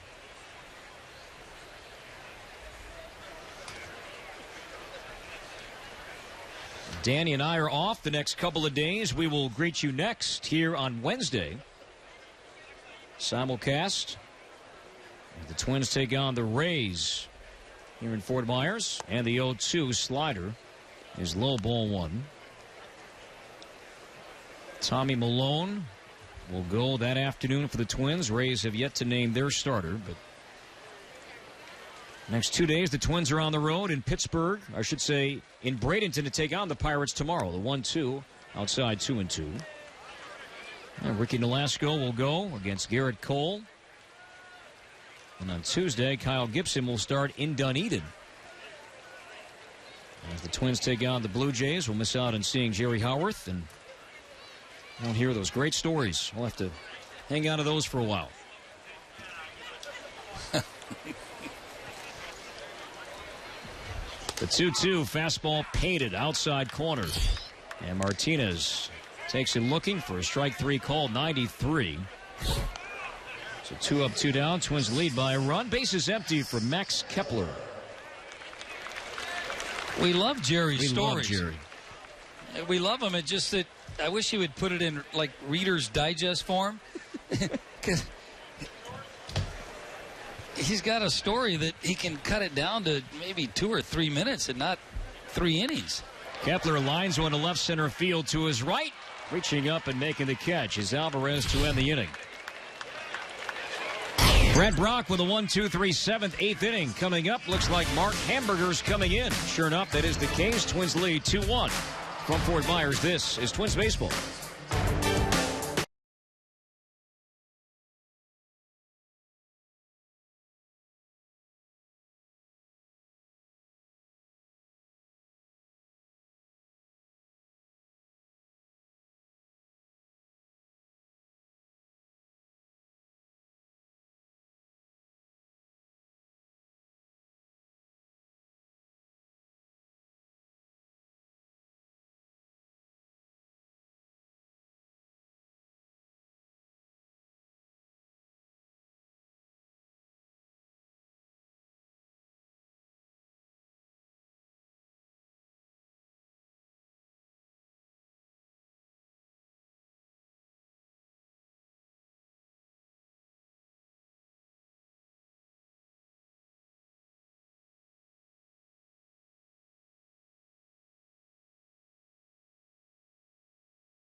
native getting a chance to pitch here as the Orioles will bat in the 8th inning. Mark Hamburger in camp here as a non-roster invitee, 6'4", 200 pounds, born in St. Paul. Attended Mounds View High School, now makes his home in Shoreview. Not too long ago, pitched for the St. Paul Saints, and now here he is in camp, trying to win a job. Was with New Britain last year. Rochester out of the bullpen can also start as he is trying to win a job here in camp, and he deals a strike, and it's 0-1. And here it comes, and a swing and a miss. Batting for the Orioles right now is Christian Walker.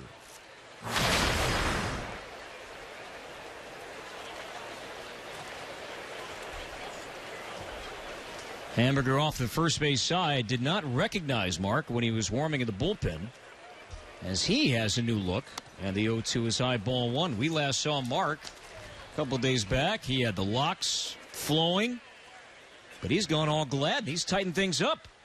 Well, sometimes you have to do what you have to do, and it's a good look for him.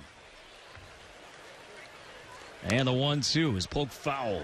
Back behind the plate. Do it again. Fastball at 93. A little more streamlined. They like this guy's arm. They feel that he's durable. A guy that hanging in there. Like you said, he was pitching independent baseball and still trying to chase that dream. And the 1-2 swing and a miss. That was a good splitter, and that's the key pitch that he has in his arsenal. And Walker strikes out swinging, one down. What's key for that split finger? And a lot of pitchers really have kind of abandoned that. That kind of was a pitch in the mid-'80s. Of course, Jack Morris kind of mastered it, but here's a guy that very effective when you can get ahead of the hitter, because now that ball just tumbles and has late drop. He get ahead, he can get him to chase it in the dirt. Visiting with some of the members of the Twins front office, kind of going through personnel before games began. Now, some say that Hamburger may be a sleeper to make the team. As the fastball is tapped foul at the plate, 0-1. Out of the bullpen, that is, for now. Yes, and he's a non-roster guy, so I think a lot of things would have to happen and then to be able to make this club. But he's going to get an opportunity to show what he can do. Very serviceable guy. Veteran infielder Jason Nix. Speaking of a player not on the roster, that's the case for Nix, former Yankee and Rocky. Batting here with Baltimore in the 8th inning. Twins lead by a run.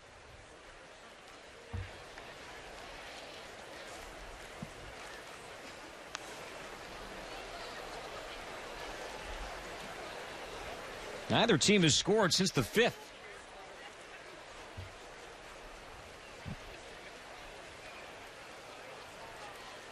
And the pitch is bounced foul.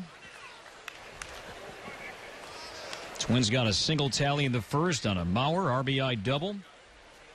Back-to-back doubles in the 4th. Nunez Escobar. Baltimore scored its only run so far in the 5th inning, unearned on Jose Barrios on a Jimmy Paredes 2-out RBI single that scored Ryan Lavarnway. And the 1-2 swing and a foul tip, and Garver hangs on. Fastball at 94. So back-to-back strikeouts for Hamburger. And there are 2 outs. I'm sure you can find it, but I don't think it's too common. If you go individual by individual, you look across the big leagues and find their transactions page, how many can really say that they were traded for their bullpen coach? Mark Hamburger's one. He's in the bio, huh? Yeah. Traded Eddie Guardado with Texas back in 2008. And Guardado now the Twins bullpen coach, and sure enough, that transaction's there. Yes, but he was a pitcher. Right. He was not a bullpen coach at the time. I remember that Eddie came over and the Twins looking for another left-hander in the bullpen. Slider swung on a miss. 1 ball, 1 strike. Well, Eddie definitely brings some energy, and last night went out to dinner with Bernansky and Chili Davis, and we were talking about the energy in the clubhouse and what Eddie brings. And splitter down low, 2-1. You know, he's that guy that it's different because he's not too far removed from being a player. And I think a lot of the players might have faced Eddie at some point. but also know how serious he was when he stepped between the lines, but how much fun he had when he's not playing. The 2-1 is flared to left center field shallow, but getting there is Danny Ortiz. Sunglasses on top of his cap. Some overcast skies in the area, but a nice 1-2-3-8 for Hamburger. Struck out 2. 7.5 complete. Twins 2, Baltimore 1 on your home for Twins baseball.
Two-one Twins, bottom half of the 8th inning. Beautiful afternoon here in Fort Myers. We thank you for joining us all across Twins territory, whether throughout the Treasure Island Baseball Network or tuning in from our friends at Fox Sports North. Second year doing the simulcast. Having a good time with that. Dan Rolfing will bat for the first time today, now at first base defensively. Catcher by trade normally, as he takes a strike called 0-1. Rolfing, though, getting a few more reps there at first base we've seen so far in these Grapefruit League games early. Buxton on deck. And the 0-1 from Brock back out here in the 8th inning for the Orioles is rolled foul at the plate, 0-2. We'll get back to Eddie Guardado for a moment. I think I'll remember this forever. When he joined us in the booth when he was inducted into the Twins Hall of Fame a couple years back, and he kind of mentioned this in his speech that evening at Target Field about how his family so important to him, and the 0-2 misses outside for a ball, that if he had a blown save, if he had a bad night, he came home, you know what? I was dad. That was my role. I had a bad night, but I wasn't going to think about it because I'd come home and I wasn't a Twins player at that moment. I was just a father. And the 1-2 is pulled foul down the third base side. Corey, and that's one of the toughest things for a competitive baseball player to do, is to be able to, when you dress and leave the ballpark, to leave whatever happened at the ballpark. And from a young player's standpoint, very difficult. And then when you took that collar and went home, there's nothing better to have your family there to kind of help you out and kind of get you through that. 1-2 runs down and inside at 91. Sinker from Brock missing 2-2. But then again, I look at it and I go back to the dinner last night with Bruno and Chili. Still love talking baseball. The 2-2 is sent foul, out of play. You know, and it's what they think about working with guys and the player today. And, you know, it's funny how over the years your career's paths cross once in a while. And some of the things that you take from your minor league days to your winter ball days to your big league days. 2-2, another foul. Good battle here. Rolfing. And Eddie Guardado, I'm sure that it wasn't always easy for him. He finally found a niche. And all those struggles kind of molded him who he was. But one thing about Eddie is I'm not sure his competitiveness, his will to kind of want to win. Again, the 2-2. Rolfing strikes out. Slider. That time from Brock, out number 1. MLB.TV Premium is the #1 live streaming sports service, and it's now available. Join the millions of subscribers. Watch every out-of-market game live in true HD on over 400 devices. Visit twinsbaseball.com for more details. Second at bat for Byron Buxton, who bounced out to third. Alman's Arm made a good play, just getting the speedy Buxton his first time up in the 6th inning. And one out. Here's Buxton taking a pitch at the outside edge for a strike.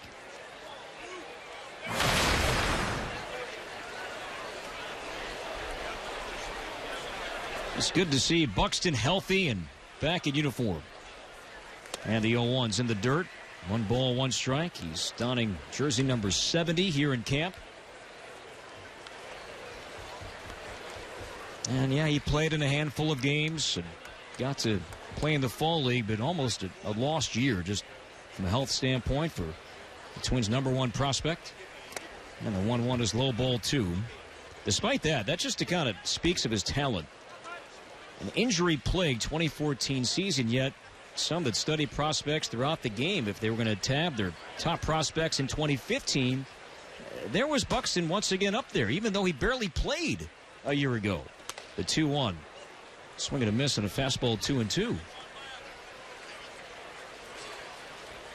James Beresford is on deck. He would bat for Chris Herman, who occupied the DH spot today. 2-1 Twins, 8th inning. The 2-2, a swing and a pop-up. Shallow right center. Navarro, the second baseman, out, calling. And with 2 handsy gloves, about cap high for the second out.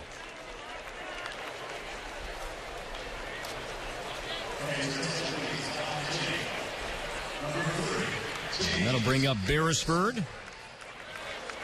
Second baseman a year ago at AAA Rochester. A 6-year minor league free agent brought back. And James, at times, with his play last year, he was certainly in the conversation to be brought up. Not on the roster, and still not on the roster, as he pulls a ground ball wide of first, scooped by Walker, takes it to the bag unassisted to end the inning. 9th inning coming up. Twins lead by a run. Twins 2, Baltimore 1 on your home for Twins baseball.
Twins lead by a run, rather. And Dario Alvarez is the batter, 2-1 game, and there's a belt tie strike. Fastball from Hamburger, 0-1.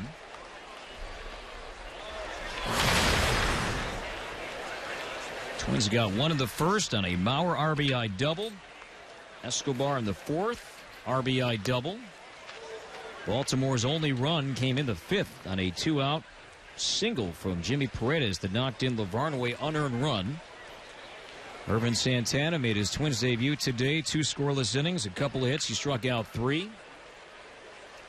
And the 1-1 is chopped to short on the charge. Gloving Polanco, chest high, and a good throw to retire Alvarez out number 1. Jose Barrios followed Santana, 3 innings, 1 unearned run. 3 hits, no walks. He struck out 2. Scoreless relief from Fiend. Dunsing, Hamburger, a scoreless 8th, and trying to do it again here in the 9th inning. This copyrighted telecast is presented by authority of the Minnesota Twins and may not be reproduced or retransmitted in any form. And the accounts and descriptions of this game may not be disseminated without the express written consent of the Minnesota Twins.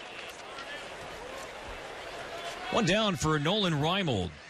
Still in the game, DHing today, and finds himself with the Orioles, this time as a non-roster invitee after some good years, some healthy years. In Baltimore in years past. Takes a pitch outside for a ball. Last year, Reimold was 29 games at the big league level with Toronto and Arizona. With Baltimore, 2009, 2013.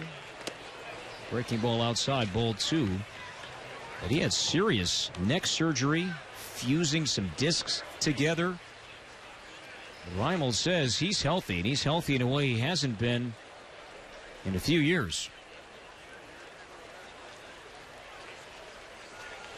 And the 2-1 pulled on the ground at third. Backing up, bobbling Martinez. Recaptures, low throw. Rolfing digs it out, but not in time. Infield single for Reimold. Beats the throw. Just maybe that slight juggle there from Jose Martinez at third base as he made the transition from glove to hand. Gave Reimold 1 extra step and 1 extra lead. It was a close play, but a good stretch by Rolfing in the back end to make it close. During the season, we're going to replay that. Not here in spring training, but might have been a bobble, but I like the pick at first base by Rolfing. Josh Hart's going to come in, good speed there. Henry Urrutia, right fielder, left-handed batter here for the Orioles in the 9th inning as Hamburger deals a strike. A fastball at 91.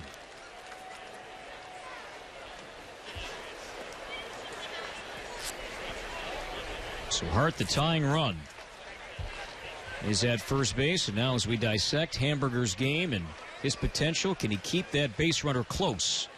The 0-1 is lifted on a line to right center. Kepler is there. A few steps over, makes the catch. For the second out, back to first goes Hart.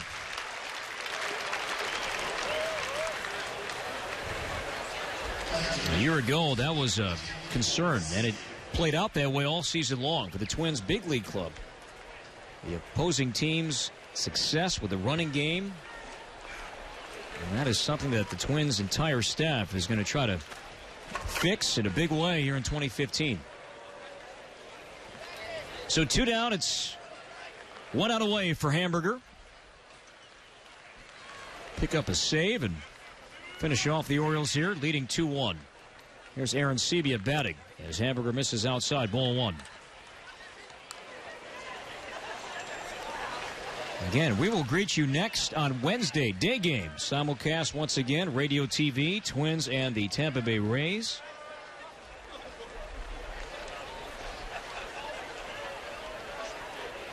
Garver setting size, the 1-0 is a fastball up and away, ball 2. Martinez at third base, backing up well behind the bag, just maybe 2 strides off the line. Giving Aaron Sebia more of the hole at short than the third and left field line. Rolfing holding Hart out at first base. 2-0 count, 2 outs in the 9th. And a pitch, swing and a miss. Aaron Sebia thinking about giving Baltimore the lead with that cut. Hamburger challenged him with a fastball at 89, and he missed it. 2-1.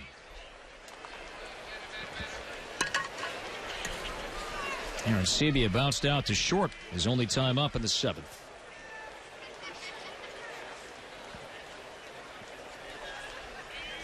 From the stretch, the 2-1, a swing and a drive, center field. Buxton, though, with a play. Backs up shy of the track. He's got it, and this one is over. Twins are now 2-2 in the Grapefruit League as they knock off the Orioles 2-1. Irvin Santana, 2 quick innings, struck out 3. Jose Barrios, 3 innings, gave up 1 unearned run. Mauer RBI double, Escobar RBI double, and that's enough as the Twins win by 1, 2-1. We'll talk more about this one next on your home for Twins baseball.